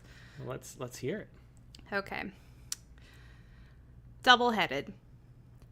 Remember the thrill of winning solitaire, how the cards bounced from every deck, running and swooping bridges. Thank God that no one was there to judge how long I'd stare at the pixelated royalty partying in their freshly pressed suits. How I freed them from the chaos of their jumbled hearts, their bent spades and battered clubs, their rummage bin diamonds. But this was before I learned the odds, before I learned that nearly every victory is Pyrrhic, even wood loses in a fire. To be a poker player is to jerk card after card from the deck and learn the stakes, not just with the aces or the queen of hearts. Most days are just a bluff with 7-deuce offsuit. The confetti of millions of hands still scattered in my brain, to see myself staring at myself, reflected in the sunglasses across the felt, and all the chips running over the river to me after nodding, smiling, and occasionally saying please. Yeah, great poem, really vivid, double-headed, and it is good. You're writing more. You gotta have a whole book. I know. Well, that book. Imagine how that would sell and introduce poetry to so many new people. All those poker players. I'll just put it in. I'll say, I raise you, my chapbook, poker player, sir. Well, I found out Billy Collins' first ever book was called Poker Face. Oh, yeah, that's right. Yeah, which no one has ever read. Apparently, no one's ever read. Like $8,000. Well, now it is. That's another goal. You want that first book to be 400 copies, so people are paying out the wazoo for it later on. Supply and demand. Yeah, exactly. All right. Well, so my poem, I pulled it up, and I didn't. Let's see. I forgot to bring up the card, but I pulled up Cards for not Cards for Humanity. That's different. Exploding Kittens. Yeah. And because we had a copy downstairs, Exploding Kittens is this fun game made by the Oatmeal Guy, which is like this online comic, and he made this game called Exploding Kittens. And despite the name, it's really fun for kids. Yeah. Because you every once in a while you get an exploding kitten and then you lose. So and you're you have kind of to make the dramatic. There's a lot noise. of drama. You have to go. Yeah. Anyway, it's really fun to play with kids. The cards like kind of tell you what to do. Mm-hmm. So I pulled a card and I got the Beard Cat. The Beard Cat. Well, that's very appropriate. It is. It's a little too appropriate. I had trouble with this poem. I thought maybe I would try. So if you don't know what a Beard Cat is, we can pull up this. I like that you say that like a lot of people are gonna be like, yes, I know the Beard Cat. Come on, sir. So this is the Beard Cat card, and and so if you get two Beard Cats, you get to steal another one of your opponent's cards. I feel very bad. I said that was appropriate to you. Looking at this card. Well, anyway. Okay. So so Beard Cat was a card, and this was actually an internet meme. I don't know if I look down here. Can you see? So he got it from an internet meme where people were holding up cats to their face and making a beard, which is pretty funny. And so that's the inspiration for the Beard Cat. So I love that. Like, what would people do with the internet? That's what people do. Here, let me. I gotta. It's actually pretty funny. Good. I want to see. But who was the first person to make a beard cat? I don't know. Well, this is the one. Oh, that's pretty good. Yeah, this is the one that went viral. So if you're only listening, you can't see this beautiful picture. But the way that the cat's jaw, it kind of looks like a frowny man with a huge Santa mustache. And anyway. Wow, I got to show Lizzie this right after the show. Yeah, so that's Beard Cat. And I don't know. So I thought I would write, like I'm always trying to stretch, do different things. I thought I'd write a light verse poem about Beard Cat. It seemed to make sense. So I went for a villainette, like a short villainette. Aw. Yeah. Okay. And I don't know, but I couldn't really get into it. But I'm sharing anyway. So okay, here we good. So here is my Beard Cat poem. It's called Beard Cat Villainette. And see, the problem is it was like just read the poem. Okay, anyway. Here's my Beard Cat Villainette. It may be powerless when played alone, but stretch some fur across your furless face, take the selfie with a camera phone, and save it like a dog would save a bone, though you'll need a cat for this embrace.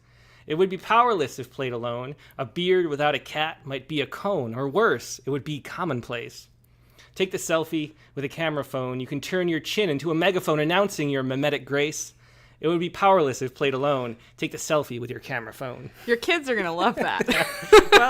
So I was trying. I love Light Quarterly, and I hadn't sent them any poems. I was like, I could send one to Melissa Light. That's very funny. Yeah. Okay. Well. Yeah, I enjoyed that. I felt like I didn't really get into it, but you didn't get into the Beard Cat. I didn't get in the Beard Cat. Well, I didn't find the essence of. You weren't in the flow state. You were in the beard state. I was. Yeah. Exactly. But anyway. Okay. But I enjoyed it. Okay. Well, if you enjoyed it, that's all I was going for. Okay. So first up is none other than Dick Westheimer. Hey, Dick, how you doing? I'm good. Too many buttons to press. No problem. Hit the wrong one. I was just so amused by your Beard Cat poem. Yeah, it is. It's a fun game. I really do recommend it. There's also Zombie Kittens, which is the sequel. And it's more complicated, but not, I recommend the original for all the people that are taking my game advice. I don't really understand what we're doing when we play that with the kids, to be honest. Yeah, and there you can explode and become a zombie, and it's a little bit. But the cards are kind of funnier in a way. So anyway, so what do you have to share with us, Tim? A lot more wholesome than the cards I couldn't find that I was looking for was our deck of Cards Against Humanity, but. I don't think I would have liked the card I pulled anyway, so I'm glad I couldn't find it. Yeah, well, that's a good point. I thought about that, but we don't have one of those. We don't have that here. Yeah, I think we only played it once and went. We're playing once, not again, never again. Well, I mean, the point is you pull out things and then you try to make the most awful combination to get the most Oh, laughs. What about the best combination Well, to the make best- people smile? The most awful is the best in this Oh, scenario because okay. it is the funny. It's like really dark humor. Oh, okay. So, It's yeah. dark, and it's sort of like apples to apples for very jaded people. Oh, okay. Yeah, Apples to apples, I like. For Generation X. Very jaded and not PC folks. Okay, so you So- did hexagram. Okay. I did a hexagram from the I Ching. I just went, I didn't even throw the coins like I used to. I went on to a random 1 to 64 number generator. It gave me 36, and I have 3 copies of the I Ching going way. Ursula Le Guin has a wonderful one, and just read about this wounding of the bright was one of the ways to interpret it, and read into it and wrote a poem sort of pulling out some of its images with my own little customary angst about light pollution. Okay. Interesting, yeah. Mhm. So here we go. A wounding of the bright in the age of auroras, after I Ching hexagram 36. Last night I gazed at 7 dismal stars, 7 that survived the tarnished light, disgorged into the sky like putrid March gas, set ablaze by members of my tribe, for whom the dark is a beast that must be drowned in a neon glowing pixelated flood. The firmaments endured a dismal wound, like crumbled bone, the Milky Way's been crushed. But the oracle sees what I can't see, is obliged to gently scold and tell me that within is where all grace and brilliance must reside. That's so cliche. I rage and sulk and spin as if my tantrum will clear the haze tonight. So like my friends, I can see the northern lights. Yeah, great rhyme pulled through to the end. I love that. So Dick, and that's a poem that fits really well with us because we saw on Twitter that you could see the Northern Lights from north of Houston, and so we jumped in the car and like try to drive out and toward like the country as if that exists. Apparently in Texas, it's just there's no such thing. I thought like if you went far enough, it'd be farms, but Just not car really. dealerships. Yeah, there's still more car dealerships. So we ended up just turning around and giving up. But the one thing that's really interesting though, and I wanted to ask you in particular because you do photography, was it really like the pictures on the internet? It seems like so much was the phone. And I don't even know if, everybody I saw said like, oh, it doesn't look like this with the naked eye. Yeah. But the phone shows it. Did it even exist as a phenomenon without your phone? Is what I want to know. It turns out that specifically the phone photographs were way more intense than what people saw with their naked eye. I just read about that today. Oh, I'm yeah. going to go out with my phone tonight after the Rattlecast and see if there's anything to be seen, because we could see a faint discoloration on the northern horizon. It was brighter and redder than usual, but if you didn't know, you wouldn't suspect.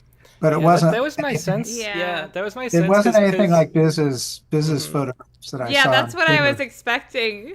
Yeah. Yeah. His amazing Well, photograph. if you lived in Calgary, maybe Maybe you that would get- be a reasonable expectation, but not. Yeah, but the ratio of people who said that it didn't actually look like this was so high that I was starting to get really suspicious because I'm very suspicious. Yeah, I was just looking at the pictures and smiling. Yeah. So I'm going to go out and get 2 degrees from separation through millions of transistors. But evidently, either the algorithm or the sensor is particularly sensitive to those wavelengths of light. Yeah, well, that's really interesting. Yeah, interesting. one of the things that makes like all the pictures more vivid or all the technology, like your great zooming capability through the iPhone is wonderful too. So it's really interesting. And so in a way that all those pictures were this weird unaware meme like the cat beard. Is the point I'm getting Yeah, to. we're that's interesting. I did look at the sun today through my sun-filtered telescope, and the sunspots are really big. They're really Wow. pronounced. So Yeah, they're huge. Well, I'd like to see pictures of that too. Yeah. If you post I those. didn't get any good ones. Just Oh. IRL. Sorry. well, thanks, Dick. Always a pleasure. Thanks for sharing that great poem too. Bye. It was Dick Westheimer with A Wounding of the Bright in the Age of Auroras. And next up, we will go to Mark Grenier. He popped right up. Usually Mark Grenier's later in line. Hey, Mark, how you doing? Well, pretty good. I just finished writing the theme just before you got on the air and sent it, so that probably hit the right moment. Ah, perfect My timing. my card was a tarot card. Ah, okay. Uh, Well, I'm looking forward to knowing. Oop, there, we'll put it up Oh, here. wow. Cool. There it is, God, right yeah. there. And I actually did randomly draw it from one of my wife's tarot decks. So Oh, wow. Neat. That's really cool. Yeah. So, okay, so I do want to learn more about the tarot and things like that. I'm curious, but I'm hoping maybe this episode we learn. So, which one did you draw, Mark? the world. That's what it's called in this tarot deck. It's and so my poem is called "Reading the World" from the Mandala Astrological Tarot. Okay, let's hear it. Other decks call it the universe.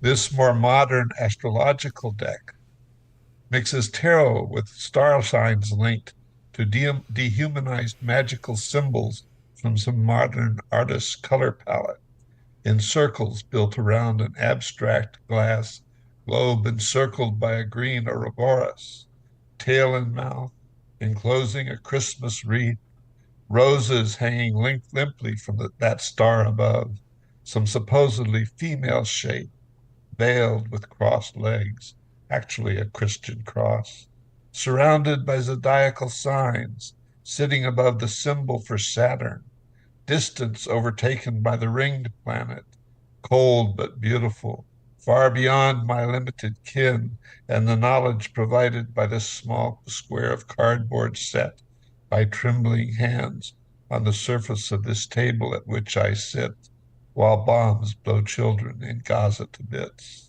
Oh, wow. What a turn there in that poem. Thanks for sharing that, Yeah. Mark. Okay, thank you. Yeah, it was Mark Grenier with Reading the World. Yeah, really interesting. I was wondering where that was going to go, and then, Yeah. boy, did it. Yeah, it did. All right. Let's go next to Siobhan Brownlee, since she's in France, and it is like 3 a.m. there. Make sure we let her go to bed. Hey, Siobhan, how you doing? Hello, hello. So I was just using the normal 52 card deck, and I pulled an ace. And I don't play cards and know not much about it, but I was intrigued by the fact that an ace, certainly in poker, can have a very low value and it can have a very high value. So I have a story about a man who originally had a very low value and then had a high value. So that was the parallel. And Oh, that's interesting. Yeah. it happened because he took a risk, and that's the other link with poker, the risk taking. He scaled a building which was very dangerous, and he could have killed himself, but the risk paid off.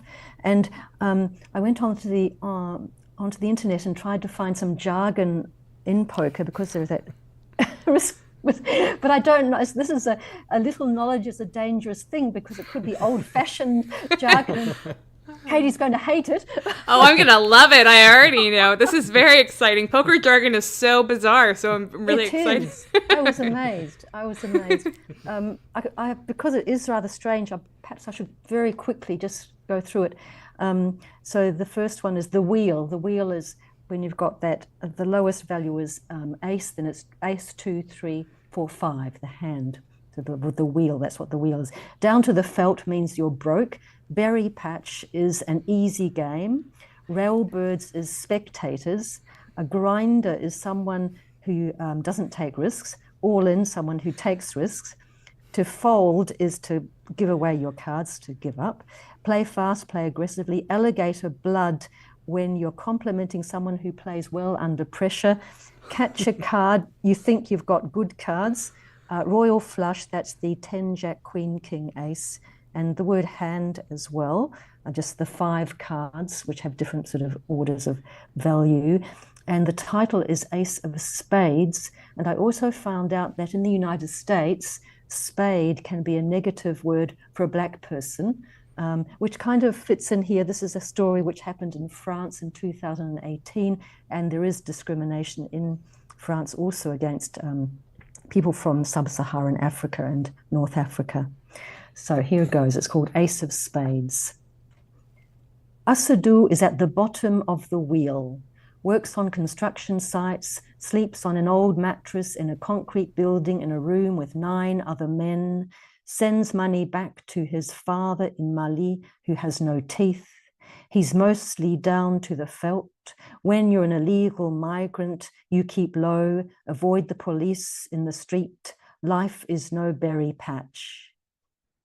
Walking along in the 18th arrondissement, he comes to a group of people, railbirds with eyes looking up. There's a small figure dangling from a high balcony. Child, police, child, police. He's no grinder, he's all in. He runs to the building, arms grasp the first balcony rung, hoists himself up, then feet on the railing, hoists himself again and again. He won't fold, he plays fast. The crowd gasps, alligator blood. In 32 seconds, he clasps the boy. He's caught a card. The president invites him for coffee in the flush Royal Elysee Palace. He's offered a job with the Paris firefighters. In the media, this young black ace is celebrated everywhere. Back in his Malian village, they shout, 10 Jack, Queen, King, Asadou. The hand has turned. Oh, very interesting. I'm pretty sure I saw that video, which I recommend everybody I seeing. I didn't know about that story. So. Yeah, it's a while ago, but it's an amazing video to see scaling up like 13 floors on the outside to catch. Yeah, it's amazing. I am very impressed that you just learned all of that jargon, and I have never heard alligator blood, and I'm sad because I would have been using it all the time. I love that alligator blood. I hope somebody says that's what I have. But yeah, the grinders and this group of girls and I that play poker, we called ourselves the Grindettes. Oh, so yeah. Yeah, very much. But that was wonderful. I'm pleased it didn't strike you as too strange, Katie, you knowing the jargon. No, wow. Yeah, that was really neat. It was fun to learn. I didn't think I was going to be learning poker jargon, but I am definitely, so thank you. Yeah, thanks so much. It is always fun. Like any kind of subculture that has all these I fancy, need to write more poker poems. Such fun words. It was this poem that made that concrete in my mind using the jargon in such an interesting way. It's really neat. Yeah. Well, thanks for sharing. Thank you. Yeah. Okay, thank you. Yeah, take care. That was Ace of Spades by Siobhan Brownlee. And next, let's go to Sandy Iannone. Hi, Tim. Hi, Katie. What a great evening. Great to see you again. It's been a bit. It's good to see you back. Yeah, thanks so much. Well, it was so fun to hear Julie Marie Wade and Denise Duhamel. What incredible interview, and thanks for featuring them in the collaboration issue also, which was fantastic. Oh, great. Well, thanks so much. Yeah, it's a lot of fun. And it's a lot of fun to do. Well, my poem is, this is the first time I've actually ever taken up one of the rattle prompts for the poem. Yay! Yeah. And I don't, I was just like, oh my God. But it just spoke immediately to me. And the poem's going to tell the story, a little bit of the story about the card itself. But the card was actually chosen for me. I didn't pull the card. And it happened to be that I was at a writing workshop where the poet who was leading the workshop, and then she and I were going to be doing a poetry reading later, was using the tarot deck and pulled a card for everyone. And so this is so I had the card, and I was incredibly amazed at the card that she pulled for me that day because of what it represented for what I was thinking about literally in the moment. And this allowed me to actually write I wrote off the card that day, but it didn't resonate the way that working off of it tonight or earlier today did. Oh, interesting. Yeah, well, let's hear it. Looking forward to it. So the card, here's just so you see it, the card was justice. And I'll just give a little bit of a content notice that this poem it refers pretty deeply to domestic violence. So if anyone needs to mute for that. Cross court. A woman pulls the card justice from the deck and hands it to me, astonished, weeping inside. She does not know it is the hand I've felt I've been dealt most recently, to hand over the truth of my family's brutal denials, of my grandfather's hands around my grandmother's throat, his hands doing everything they could to shut her off, to bring a roaring waterfall to a mere trickle before everyone's blurred eyes. In her refusal to drown, disappear, become extinct, she handed him a daily defeat he could not handle. He kept his hands free when not occupied with her demise, to bring drink after drink to his parched lips. He had no words he could hand over to a jury of his family to justify his hands' dirty work. He had no words at all, just his hands working overtime to hand over his defeats, betting hard after losing, betting hand after losing hand on the cards he was too blind to read. Justice, she tells me, is a two-handed backhand sent cross-court down the line, a crushing blow when there is nothing left but everything to lose. Wow, thanks so much for sharing that, Sandra. Great use, and that qualifies too for the that prompt that was to change the one-word title that changes its meaning too throughout the poem. Yeah, how strong a poem gets when you get to change that, and make an extended metaphor where it wasn't before. Beautiful poem, really moving. Thank you so much, and thanks for the prompt. It really helped me. Great. I hope you'll continue writing these prompts. This won't just be the first. Thanks, and I'm looking forward to hearing everybody else. All right, thanks so much. Take care. You too. Bye. Yeah, that was Sandra Iannone with Cross Court. And next, let's go to let's go to Carla Schwartz. Hi. You can hear me, I take it. We can. Good to see you, Carla. Great to see everybody. Great night tonight. Fantastic. And so the card, I pulled the Queen of Clubs regular deck, and I thought about this NPR reporter. Her name is Michelle Martin, and she I think of her as an attack dog. She really goes after the people she interviews, and in mostly a good way, to try it, but sometimes she's very combative. So that's why I thought of her. Michelle Martin. She's the queen of clubs, the attack dog, on the offensive almost every interview. Her words bite indiscriminately. A Democrat, attack. A Republican, attack. No pity for the slow of wit. Bam, bam, bam. In Plow, I stretch my legs behind and over my head. Then on the radio, her club again. Bam. Why? Bam. But you said bam. Would it that the world were simpler when all you had to do was tend a garden or trap a rabbit? Over a season, you can watch the water freezing out in the wide world, one frozen second at a time. A lone skater picks himself up from the crusty surface. Hope the skater recovers. Wish him safe home. Skin the rabbit and pepper it, roast on the fire. Michelle, are those entrails dripping from your mouth? Who else are you having for lunch? Tell me more. Yeah, very cool poem. Thanks for sharing that. Yeah. I love that approach of, thinking, who does this card remind me of? That's brilliant.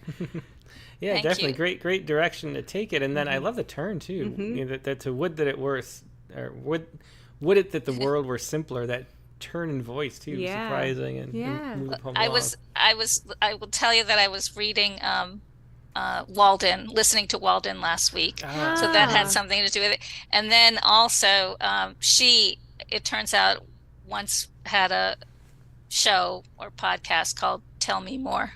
So that's the end of that. neat. Yeah, well, very cool. Yeah, definitely. I have to check her out. But thanks for sharing that, Carla. That's great. You. Yep.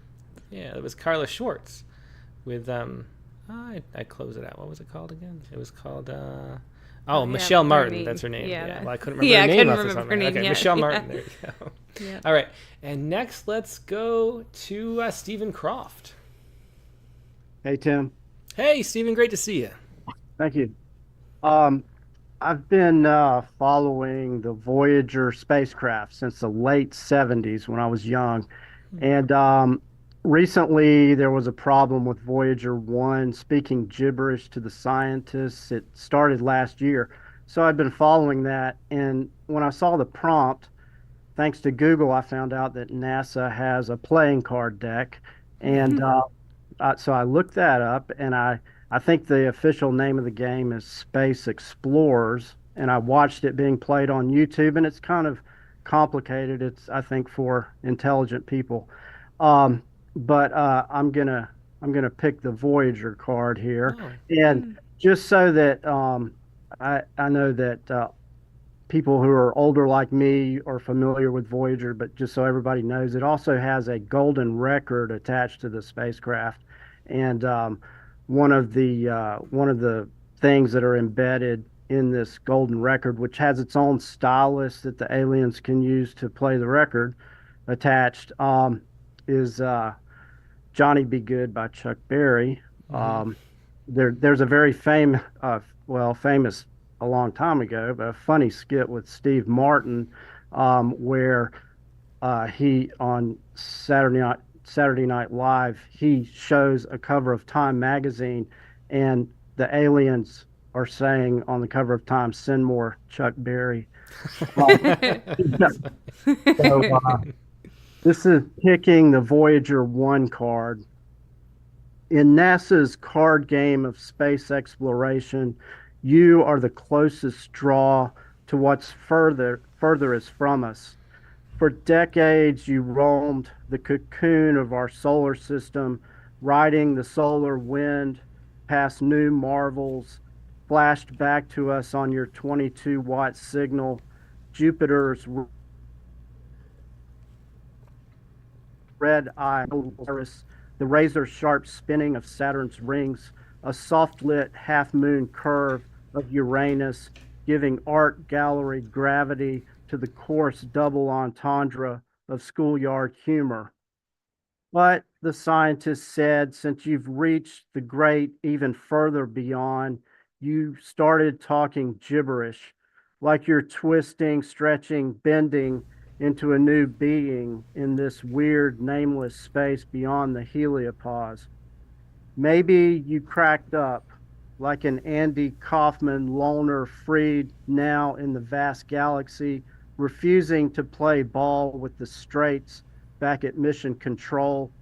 Or maybe you were swooped up by an alien craft, pulled in by its tractor beam, hopped up now on some otherworldly club drug, DJing our golden record to an alien rave party, their tentacles flying wildly to Barry's Johnny Be Good. So, my gambler's dilemma, should I place your card back in the pack? The rules say, begin by drawing 7 cards from the shuffled deck. Players can choose to replace up to 2 of their cards, placing their original cards back in the deck. But that would be like giving up on Lou Reed because of Metal Machine music, when he would soon be back, better than ever, with Coney Island Baby. And I should have never doubted you, since the scientists said only days ago they successfully whispered just the right smooth 70s computer code through their deep space network phone line to bring you back around, and you are talking sensible data again. So tonight I will be playing you, bent slightly in my palm but not broken, you who have gone so much further, found infinitely more fame on magazine covers than any other bucket of aging instruments and bolts. Oh, really interesting. Yeah, I love, as you know, space stories and the the spacecraft Voyager 1 and all that stuff. So very cool. The Golden Record too. Thanks for sharing that. Really neat and good Poet Respond type poem as well. Yeah. Hitting on all cylinders there, Steve. I thought of it as a crossover like that. And also, it was interesting when they were able to patch this code. In reading about it, the memory of Voyager 1 is stored on 8-track tape. Oh, wow. Yeah. Yeah, that's really interesting. And it's a 22-watt signal. That's Yeah. That's really interesting to hear too. Yeah, well, thanks for sharing that. Yeah, really Okay. fascinating stuff, Stephen. Thank you. Yeah, that was Stephen Croft with picking the Voyager 1 card. And next, let's go to Hemet Malak. Hi. Hi. Yeah, great to see you again. And congratulations on minting your first NFT poem, if I can say that. Thanks to you. Thanks to you, Kate. Well, it's awesome. I need to show it to Tim too because it's an actual video. Is like it? it's our first NFT and it's a video, and that took me like a year and a half to do a video poem, and you were already doing it. It's only Canva. It's only a Canva video. Well, but... I think it's great. Well, that's really cool. Yeah, I got to see it. Yeah, I'll yeah, show it show to me you. for sure. Mhm. Yeah, Thanks. well, that's really neat. And so, and you're always sending cool poems too. What do you have for us this week? So I pulled an online tarot card, Mhm. Two of Swords, which I don't know what it means. But what it did make me think about is how sometimes we look for, or I look for, meaning outside myself. And so that's what prompted me to write this. Oh, interesting. Okay. Prodding clouds with a blunt stick. I put my dark glasses on, grab my cane, and go out to find myself. With my torso and head locked in line, I tap on all the streets I've walked before, in case I'm there again. I play my game so well that people stand aside to let me pass. A man with a basset hound makes it sit to not disturb my searching. My neighbour from 2 doors down greets me, and to her shock, I'm sure, I feel her face like Braille, to be sure it's really her and not myself. When my legs tire and I cannot face more seeking, I walk back home, put my props away, and smile at myself all night in the glass. Oh, man, I love that ending. Yeah, me Yeah. too. Very satisfying ending. Yeah, definitely. Thanks so much for sharing that. Thank you. Thank you. Yeah. Yeah, so that was two of Swords tarot card. Two of Swords. I'm from Hemet Malak. Next, let's go to Bijujit Mishra. Hi, good evening, Tim and Hey, Katie. Biz. Yeah, great to see you. I loved your Aurora photos. They were so good. Like I saw it on Twitter. It's like, Tim, look at this. Look at this picture. I did. I love the pose too. Biz. Yeah, me too. Triumphantly godlike. And, being up in Canada as you are, I mean, it could have been a real one for your. Yeah. But yeah, I have been missing it because we live in deep south of the city and get more on the northern side. And plus, near my house, on both sides, at the back, we have a highway, so there's a lot of lights. In the front, a lot of lights. I went to a hill nearby. And it was thanks to Billy, because he told me he can come there. So he went. That's why he took the photo. You needed somebody.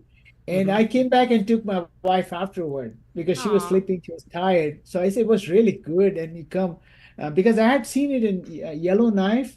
But that was in August. It was too early. It was still sunlight. In August, the sun would not set completely because you will see the twilight. It just moves from west to east like this, and then it comes up. So, but we had to see. That's how I learned from a guide that you have to see it through the phone in order to see. It'll look like a dancing smoke or something like that. And it'll go, and then you look. Then you say you can see the green. But here, when it became too loud, you can see it's like a big tent, and the pink ones you can see with bare eyes. It kept growing. That's what I wanted so much. Yeah, it just kept growing, and you can see the center is coming. I've never seen it like. Yeah, well, it's interesting I was thinking as well about that, holding up the phone. Mm-hmm. There's like a weird irony because it's with all the light pollution that we like need the technology of the phone to be able to see it like we would have seen it like 200 years ago. And then or also whatever. the irony that it usually keeps us from experiencing things, and then that becomes kind of the experience your window somehow. on off. Yeah, it's really interesting phenomenon. Sometimes it's annoying because you have to keep looking. I mean, this is in front, and you're looking through this. But then that day we were lucky. We could see it with the eyes, so we could see the shapes moving. But it's not as vibrant as through the phone, but it was still good enough. Yeah. Because there was a movement. It was just moving from this side and it started growing. Oh, wow. Yeah. Yeah. Well, that's neat. Yeah, it was a good show. Very cool. But they said people watched it deep down even in the US. I know, but only if you had your phone out, which maybe we should have just been. Maybe we should have just driving gone. with our phone out. We saw a deer. We did see a deer. And it just to know, because yesterday what happened, we had fire smoke, so we couldn't see. Maybe try it. It looks like smoke. It's something you can see, like a cloud is moving, like a long cloud, like a smoke. Just take a look. It might be aurora. Oh gosh, I may be doing this for the rest of my life. Every time a cloud looks a little weird, and be like, "Bitch, what you said." No, even through phone, it is very.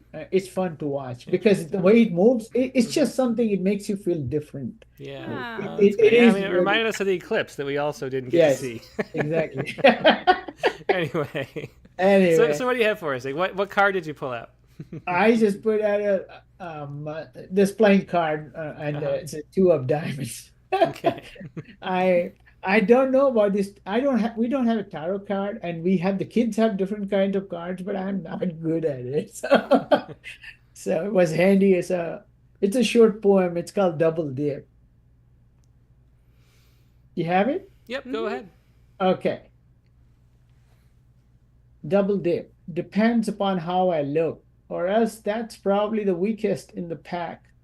Diamonds notwithstanding, for most games, at least for the games I know.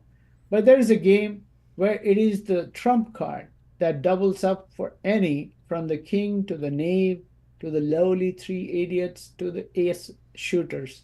Sometimes what a shim can do, a Home Depot can't.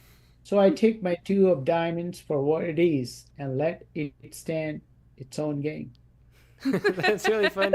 It's one of those poems. I have no idea what you're talking about, and I still enjoy it. I love that line about the Home Depot and the shim. I'm imagining it's like helping furniture stand up. The little 2 folded in half. Is that what in one of the games, the 2 is it's like a joker. You can use that for anything. It's a Deuces trump Wild. card. Yeah, that's what I'm saying. That's one love of the Deuces Wild. Otherwise, this is the smallest Is that card. poker, Right? Deuces Wild? Yeah, I mean it's not like a reputable, gentlemanly game, but it's a fun game. How dare you. And I always enjoyed it too because it's like, oh yay, the deuce gets to have his day, and be important. So I like Deuces Wild. Yeah. Well, that's so much fun. Yeah. Well, thanks for sharing that. Fun little poem. Good night. Thanks for Good sharing. night, Katie. Yeah. Good night. That was Biswajit Mishra with Double Dip. And next up, we have Susan Talley. Got about a good number of people left. Hey, Susan, are you there? Oh, this was really a learning experience. Oh, and that's always fun. I went and I bought a book, and Oh, wow. there's so many avenues. Someone could read it online and answer any question you have, which seemed very hooky. And then on the other, one card doesn't stand by itself, it's how they work together, which is really, it's very interesting in the archetypes. Well, that's interesting. It is one of those things I'd always sort of wish I knew a little bit about. Yeah. It's a part of culture and a part of whatever little weirdness there is to life. Yeah. And the interesting part also is that it comes from the Renaissance, and I chose the Fool, and I sent a picture in.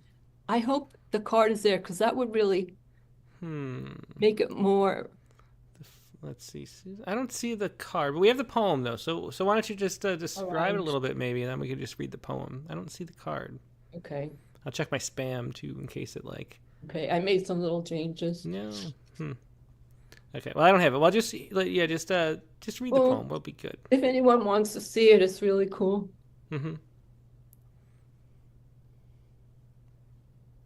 The Fool. Before I learned the role he plays in the world of tarot, I related to my inner fool, blunderer at friction's fall, pointing to the fountain of laughter, feet first in. Once I read the tarot card, it was with a twinkle of intuition. The fool I chose represents. Every time I read, Katie jumps off. I can't hear you. I can't hear you.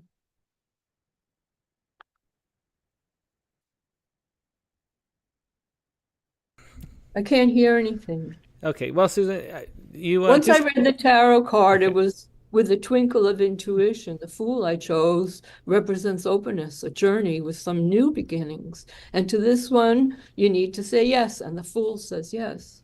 This week brought good tidings. My wish to travel with said aloud, and two friends said, let's do it. In the tarot art, the fool wears a black pack and stands with a white dog. A white rose appears in the picture. The pack represents letting go of old baggage. I can do that. The white dog, my black head, they stand for, quote, not alone. Should any tarot reader pick the reverse fool for me, I will look before I leap. In the world of the I Ching, stillness is a practice.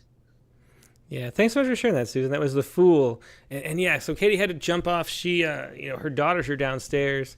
And every time we hear a thump, she's got to go run and make sure. And there's a lot of thumps because Charlotte's a little gymnast at 4 years old. So we don't know what's going on. But I'm sure it's okay. But she's ran off down there. But thanks for sharing that, Susan. That was a really wonderful poem, The Fool. Reminds me of there's a wonderful book by... it's one of my favorite books. I think it's such a cool theme. It's called Ship of Fool by William Trowbridge. And he has the Fool throughout time moved through. It's a really wonderful read. It's the Ship of Fool. Anyway, thanks for sharing that. The Fool's a great card, too. Yeah, thanks, Susan. It was Susan Talley with The Fool. And next, let's go to Mike Bales. I had a Stephen Wright joke. I don't know if it's good or bad. Stephen Wright said, I played poker with a deck of tarot cards. I got a full house and damn near killed my sister. Stephen Wright joke. That is good, Mike. Thanks for sharing that. I'll tell Katie when she gets back. I saw this friend of mine, then I went somewhere else where they had tarot cards. Actually, I call it tarot card, but it's an oracle card. The card I drew is oracle card 17, yin yang, divine union. The explanation's pretty long. I think it has to do with union and that kind of thing, but it also has to do with being united with yourself. Intriguing explanation. And it's the poem In My Oneness that's out of Submittable. Okay, yeah, I'm pulling it up now. I got it right here. Found it. So interesting. Well, let's hear it. In my oneness, I saw my friend for a moment and let her go. In the morning, I woke up to light and shadows. I am both. I showed her a new poem and she cradled it in her hands. She looked at each line where each began and each ended and read between the lines to find meaning.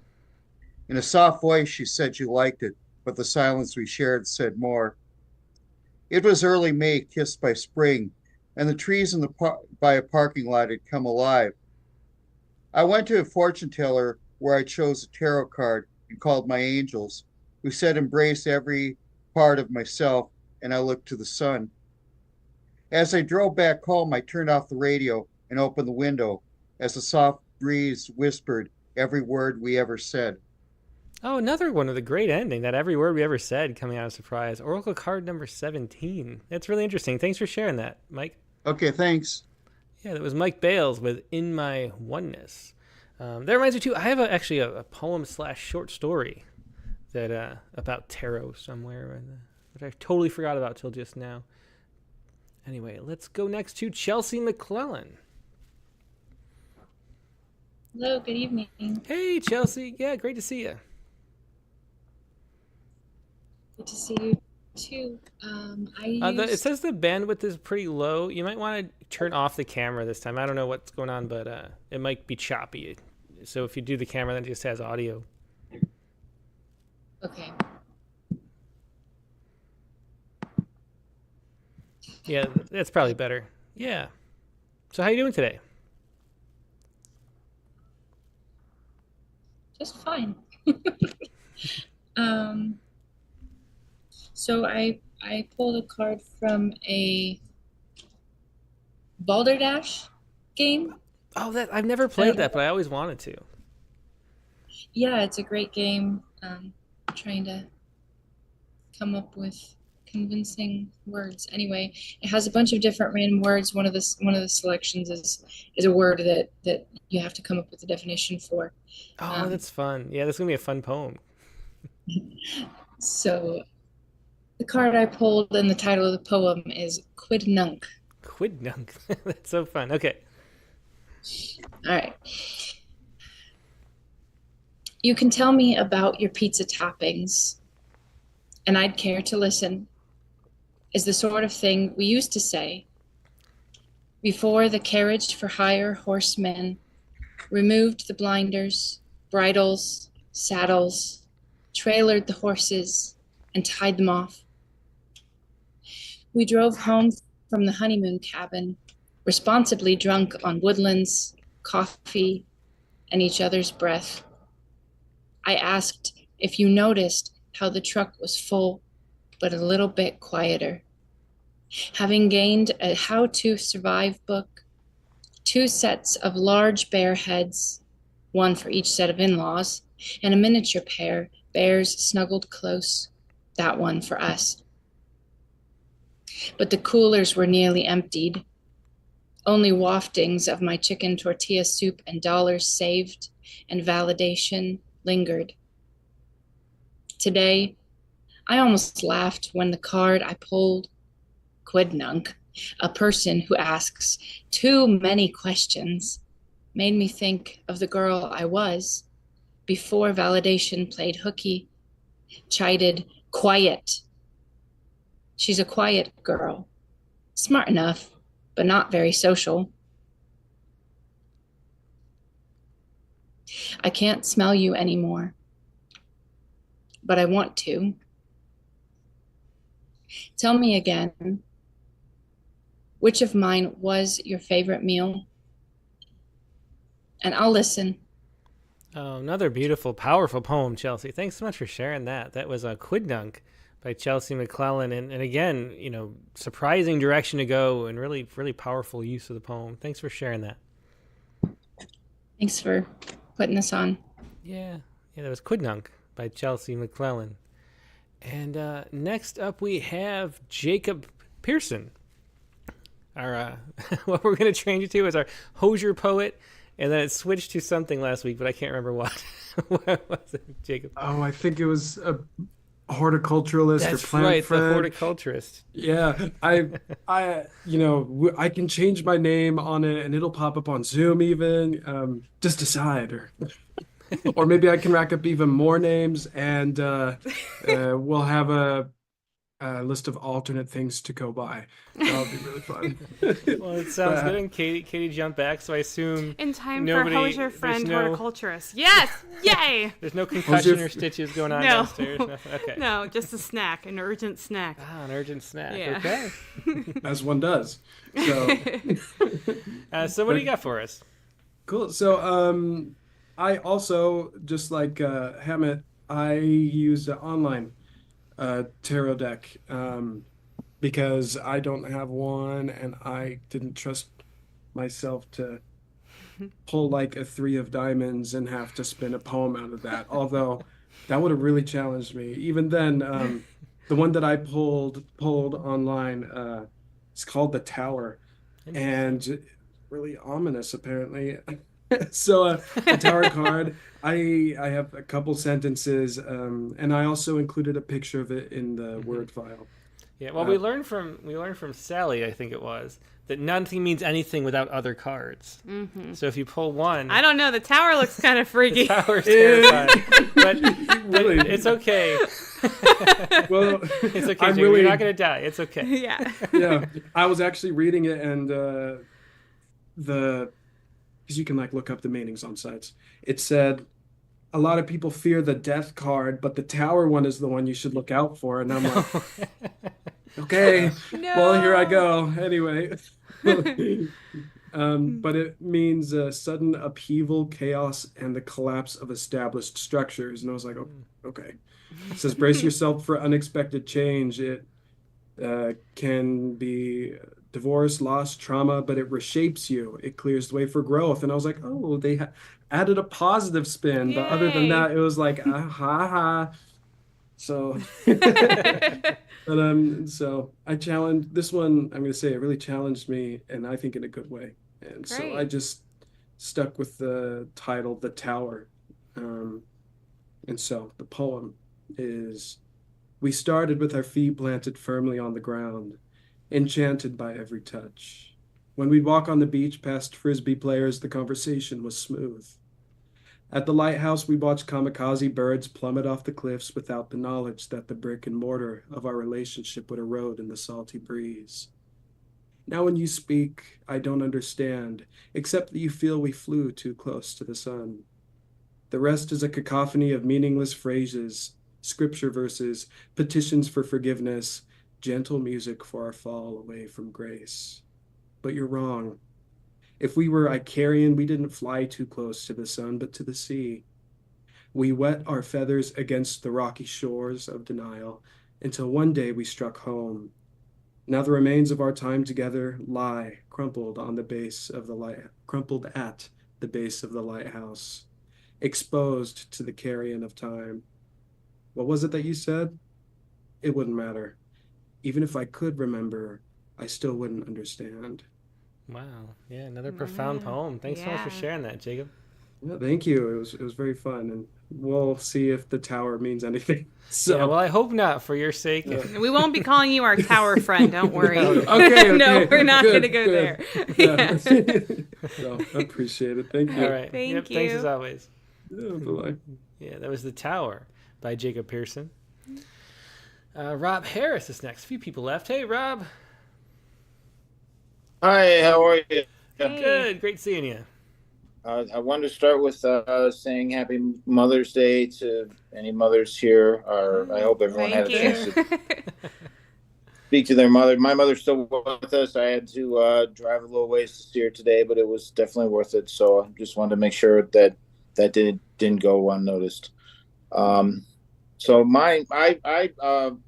I used a deck that I'm quite confident no one else did. This is a children's game that I used to play all the time with my daughters. It's a game it'll come out in the poem, but it's called A Game from My Past, and I'm going to use the deck as a visual aid. I haven't practiced this. I hope it works out. I've told my children about it, and they want to see it when it's done. So this one's for that too. So here it goes. It's called A Game from My Past. The deck is a game that's called Slamwich, made by the Game Right Company. The cards are all shaped like slices of bread to help make the sandwiches, see? The game is a version of Slapjack dressed up in a whimsical way. There is lettuce and onions and bacon, and there's even some PB and J. The game was once a very big hit with my two young daughters and I. We play it over and over again. To grab all of the cards, we would try. And then one day, a long time ago, the cards were put into their box and not taken out ever again, forgotten, like an old pair of socks. So when I had heard of a prompt with a deck, I knew what I wanted to find. So then I came to it all these years later, past eras I could never rewind. Memories flooded back as I opened it up and I held all the cards in my hand. My children have all grown up now. Life's hourglass has shifted its sand. Sorry, I'm fumbling with the cards here. I Googled the game and was happy to learn. I'll get through it. It's almost done. I Googled the game and was happy to learn that the company's still going strong. Slamwich has even won some awards. I'm glad it's endured for so long. Then it was time to pull out a card and see what words it would fetch up. As a Chicagoan, I'm happy to say it has hot dogs with mustard, no ketchup. That's great. Oh, that was so sweet. great. And also, I love that ending, too. Yeah. But what a sweet poem to share. Thanks so much for sharing that. Well, thanks for letting me do it. And it's not often I get to work Chicago into poems, so when I can, I should do it. I want to play that game so much. Me too. Like, I really do. Like, that looks so fun. You know what? I love obscure games. They still make it, but it seems like they've changed it. It's a little more vegetarian now. They've taken out the bacon. I think they've taken out the hot dogs. Don't take my bacon. Yeah, I know. Well, we've got old school sandwich, so we're good. But it's a lot of fun. I was happy to do it. Thank you for letting me share it. I appreciate it. Well, thanks you for the show, too. Yeah, that was really impressive. I mean, on a lot of My levels pleasure. with the visuals. It's not with easy the to deal punchline cards ending. and read a poem. And then a really touching poem, too. Like, think of all those games that we'll be thinking of later with the kids. Yeah. Exploding Kittens will be our sandwich. Yeah. I did my best. Thanks Well, again. thanks, I Rob. appreciate it. Thank Yep, you. Thanks. There's Rob Harris with a game from my past, and if you want to find it, it's Slamwich. Yeah. And the original version just doubled in price on eBay. Right. And the one seller. All right. Let's see, and we only have a couple people left. Laura Berg is still here. Hey, Laura, how you doing? Hi, what an enjoyable night. Well, thank you. Yeah, and so you Everybody's sent been it. so creative. Yeah, really. It's really fun to see what people picked and what luck they drew and all that. So you sent So a I picture have of this a- card. Yeah, it's Yeah, I have this this card from it. It's from one of these Piatnik decks from Hungary actually, and I think they had them in the Austro-Hungarian Empire. So the cards all have several languages on them. But everyone still uses them today over there to like in the Slovak Republic and around. well, that's really interesting. Yeah. And, Okay. Yeah. So- And so that was the card. Here we go. So the card is fidelity. Yeah. So here's the poem, The Open Gate. Fidelity's the card I'm dealt from this brittle Viennese cartomancy deck, the word appearing neatly in 6 European languages, illustrated with a gray speckled dog that lies on a gravestone and bays. Some steps away, a gate's ajar, a palm tree beside it shading more gravestones, crosses, urns. Someone's laid fresh roses. The little dog's a strange one, feet like a lizard's and ears like a spaniel's, long and glossy. The body could be a woman's.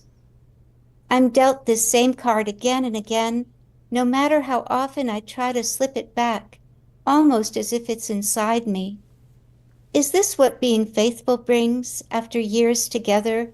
One must lie upon the grave of the other, one outside, one in, like a photograph's negative and positive, yang and yin, planets in orbit locked, waiting.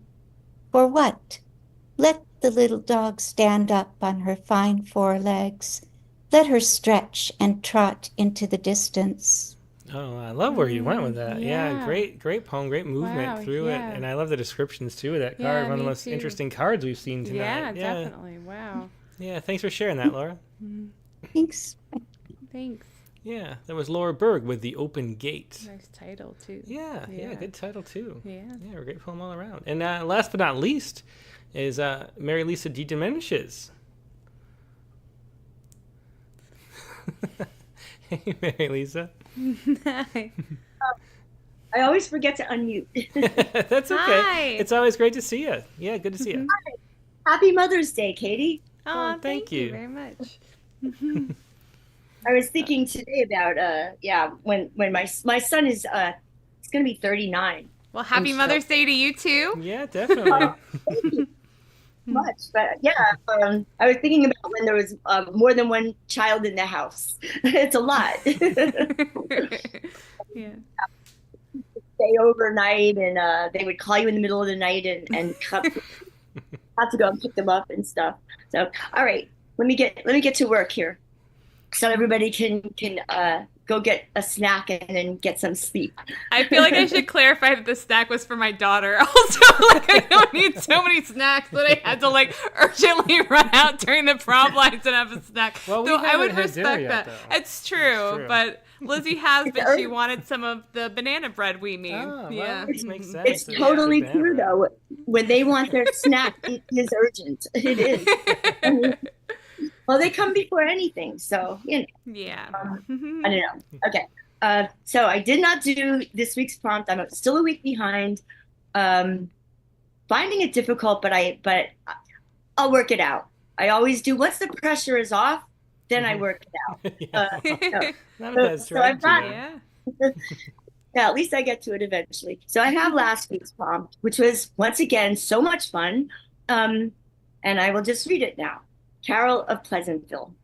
And just to say, for people who might not have been here or seen it, that the prompt this week was last week was to write a golden prose poem, which is to take, in this case, we specified your favorite haiku and put all those words into the prose section of a prose poem. And so what was your favorite haiku, Mary Okay, so here's what I got. And I think there were 2 words I didn't get in there. So, but that's okay, because I got a great piece of work that I learned out of the. That's even more important, for sure. That's so much more important, right? Okay. It is. Carol of Pleasantville. In spring rained, a pretty girl, yawning. So I get back into my car and begin a poem on the back of a bank deposit slip, which is only part of where irony lands after I meet Carol, who's squatting for today at the Pleasantville Strip Mall in front of the beauty shop where I've stopped to buy myself a bit of beauty. Next door to the Army Vet Center, where American Army veterans are lent a hand up, maybe a meal and a place to sleep for a week that's not under the boardwalk. And I don't notice at first. I've forgotten how those without a home, where almost all of their clothes on their bodies come summer or snow, and they always smell like urine, although it's stronger when the weather's warmer, and the stench sticks in your nostrils even after you've walked away. And you shook her hand when she asked your name after you gave her $4, which is all the cash you had to offer. My name, my hand I held up to my nose after, to be sure it was only her clothes soaked in the urine. On this unexpected cold rainy day in May, surrounded by 3 carts piled with nothing exposed, only blankets, tucked tight to keep what's in them from falling out, she sits on a suitcase as if on a chair inside a cubicle or on a stage, because she's singing, yes, and with only a few teeth left, singing in the cold rain.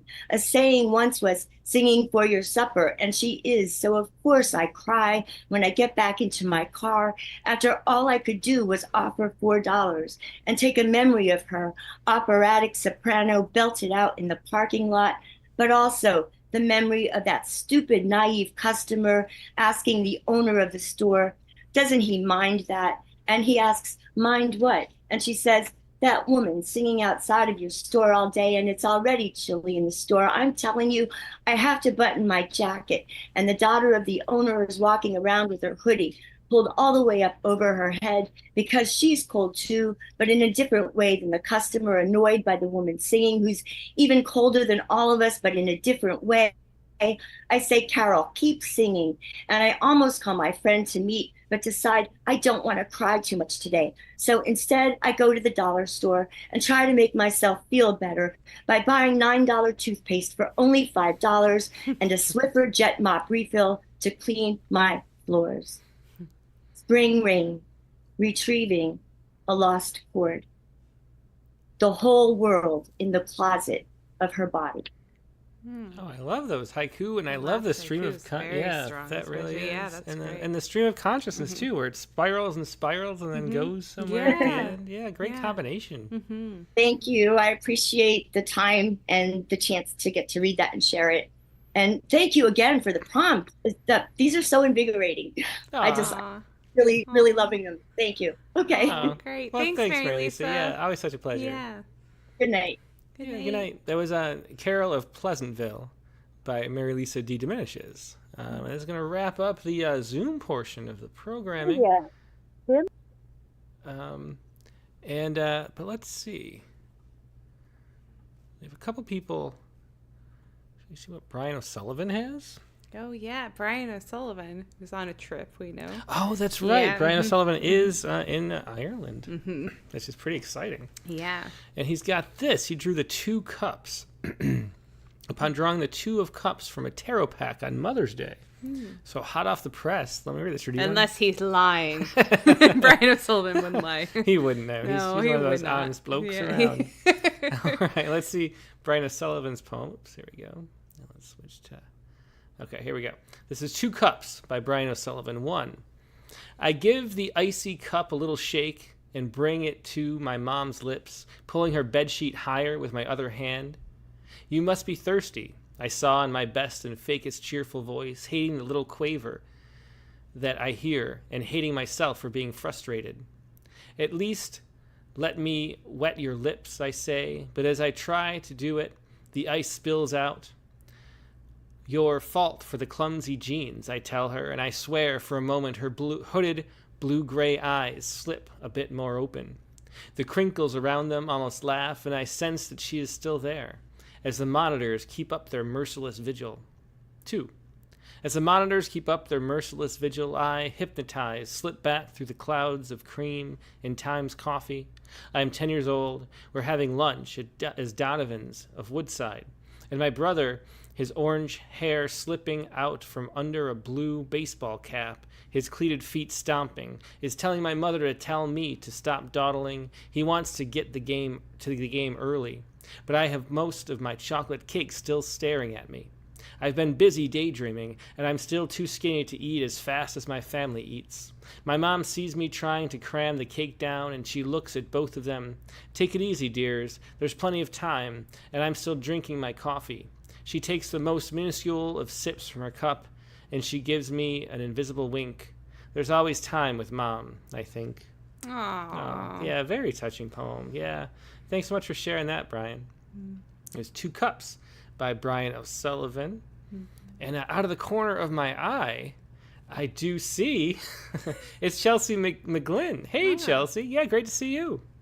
Hi. Yeah, I think I need to change my name on Zoom. So. Oh, is it? Is that because Chelsea McClellan and Chelsea McGlynn? I gotta keep mentally keeping track of everybody. That's like one thing that's better about when I'm on the Zoom instead of by you is I can see these, but I don't have a computer here. So, yeah, I can check the chat. So I pulled a card from a game called Dixit, which is all full of really beautiful, mysterious cards. And I put a picture in. I don't know if you have that pulled up. I do, yeah. So here's the picture right here. This is really interesting. It is a beautiful card. That is. Right yeah, and so I played that, and I was trying to describe the story of the Pied Piper to my daughter. So I was looking it up, and while I was researching, I discovered that the phrase "pay the piper" is not about the Pied Piper at all. It's supposedly from the phrase "he who pays the piper calls the tune." So it's more about controlling the situation than it is about bribery and. I never knew that. Yeah, pays the piper. Yeah. So I wrote a poem, and it's in a reverso format, which also I discovered from a children's book from my daughter, which is when they reverse.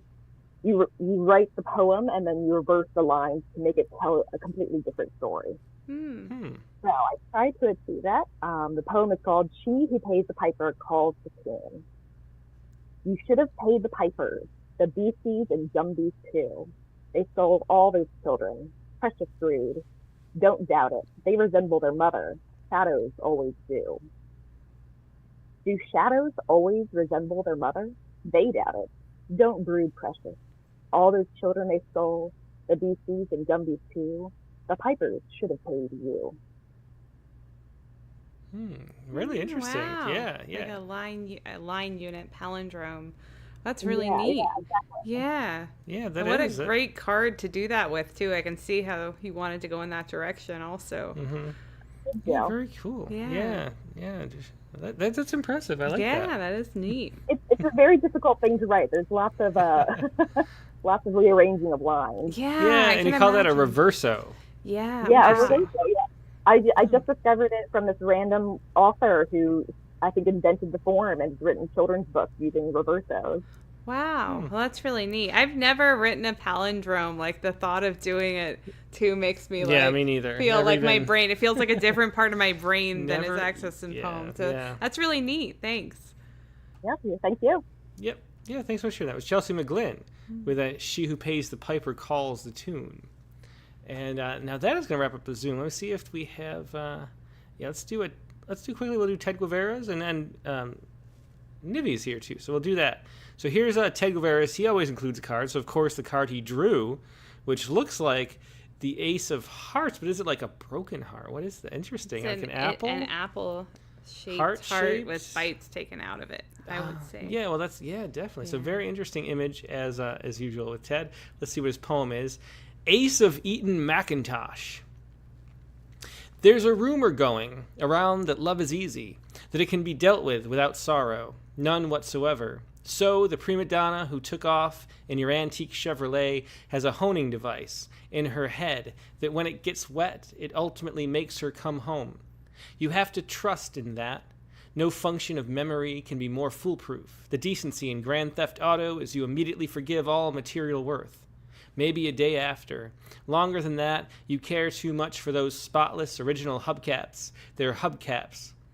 The likeliness of them flying off when she hits a chuck hole. You think about your age difference and the way you two-hand a champagne flute in a one-handed world. She's used to this. Odd things, basic odd. You've counted 5 aces. How normal is that?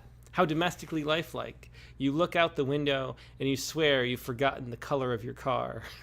So another great ending. I also love that the way you two-handed a champagne flute in a one-handed world. Really fun line there too. Thanks for sharing that. That was Ace of Eton Mackintosh by Ted Bernal Guevara.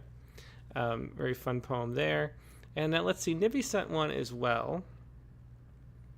And Nivi says this. She said, so it's How to Become Strong. And let's see, she picked a random deck from a deck of playing cards. So here's Nivi's poem, How to Become Strong. Let's take a look at this. Whispers of secrets, hidden in plain sight. The clubs are the keeper of mysteries. In their enigmatic depths lie concealed truths, just waiting to be uncovered. So, after a moment of reflection, a pause for introspection, wisdom is gained, not in solitude, but in set. And finally, we hear the solution, a trio of voices harmonizing in our hand, the 3 of clubs, a chorus of dreams bound by faith, hope, and love. With this trinity, you will find strength. Oh, very interesting. Yeah, thanks for sharing that. I love the trio of voices harmonizing in our hand. We had a lot of people drawing low cards from the poker deck for this prompt. That is 3 of clubs for Nivi. See, you would notice that, kind of count hearts, hustling everyone over here. Anyway, thanks for sharing that, Nivi. How to Become Strong by Nivedita Karthik. And I saw another one. Let's do one more, because Gail Hemmon was here. Or is this for last week? Yeah, this is for... Oh, no, it's all right. She just did it right away. So I saw Gail Hemmon in the chat. So let's read her poem, too. On a day with no coffee, the Joker card, want to carry it as a mask. Interesting. Let's see what we have here. I think that's the title. On a day with no coffee, the Joker card, want to carry it as a mask. Interesting concept. It's almost a haiku itself. I randomly pull the 3 of spades from the deck of my mind. It is my dad in his later years. Our visits become simple, elegant in that as I watch as he is planting seeds in the garden for me, or maybe burying over things. There is only snow and a shovel, but a clear, light pattern laid out, crows in a field. Then will lay his spades against the coming stark snow. I treasure this time, and only later I realize how the knowledge, a complete pattern, sits stark in my hand too. My dad's antique typewriter collection, teeth chattering against a coming snow. Quitting coffee, my words come out like cards and patterns on a deck. Very interesting. And that scene that comes up here with the shovel and things is really interesting. It's just fun to mine those kind of depths. Thanks so much for sharing that. That was, once again, that was Gail Hemmon. And that is going to wrap up the prompt line. So thanks everybody for sharing. It's been a lot of fun. Yeah. Really fun to see what everybody draws from their decks and whatnot. let's see. So we still haven't decided if after all this time, should we do the Sciku? I guess we should do the Sciku, and then we should do the prompts. Okay. So the Sciku for this week is based on this story, One Nova to Rule Them All, which it's a science article from the NAOJ, which I can't remember what that actually is. But it's a research institute. I think it's the Japanese, like, oceanic and atmospheric, sort of like NOAA for us, I think. Anyway, this is the study that came out of here. Astronomers have proposed... Let's shrink it a little bit. Astronomers have proposed a new theory to explain the origin of phosphorus, one of the elements important for life on Earth. The theory suggests a type of stellar explosion known as a 1 novae as a major source of phosphorus. And of course, phosphorus is really important. That's what has, that's what we use as fertilizer. And apparently it all came from one certain type. And that's a neon oxygen nova is what the 1 nova stands for. And this one type of nova that happened around 8 billion years ago, like a lot of that in that time period, is where all the phosphorus on Earth comes from. And so that just made me think about phosphorus and how important it is, and that whole thing about, first it was made out of bones, you could get some that way, and then we found guano, and so that entire industry about mining bird guano on the islands in the Pacific built up in the late 19th century. So really interesting there, and then this is the Sciku that was sort of inspired by that. From bone ash to bird guano, bone ash. Which might be a little bit difficult to unwind, but that was what I came up with this week. There needs to be a term for that kind of doubling back haiku. There probably is some sort of, when it doubles back to it. That's honestly might be my favorite kind of haiku is when it doubles back on itself. Yeah. Yeah. Well, there you go. And it's one of those things, the phosphorus people, it's one of those, people talk about peak oil sometimes, but peak phosphorus is maybe a more serious issue. So there's that too. So anyway, that's this week's Sciku based on the source of phosphorus in the universe. And now next week's prompt on the Rattlecast is going to be... Well, some people in the chat were starting to guess this, but we couldn't miss a chance to write a collaborative poem in some kind of form. So I will say this too. If you do not have a poem buddy right now, first of all, it's an amazing chance, I think, to go ahead and write a poem with someone who doesn't normally write poems. I think that's really fun. And otherwise, though, also, if you haven't joined the Rattlecast prompt lines group, I'm sure people are really going to be looking to pair up there for sure also. So it's a great time to go ahead and do that. But, there are many ways to collaborate. So don't feel like, if you don't have many poetry friends, don't let that stop you.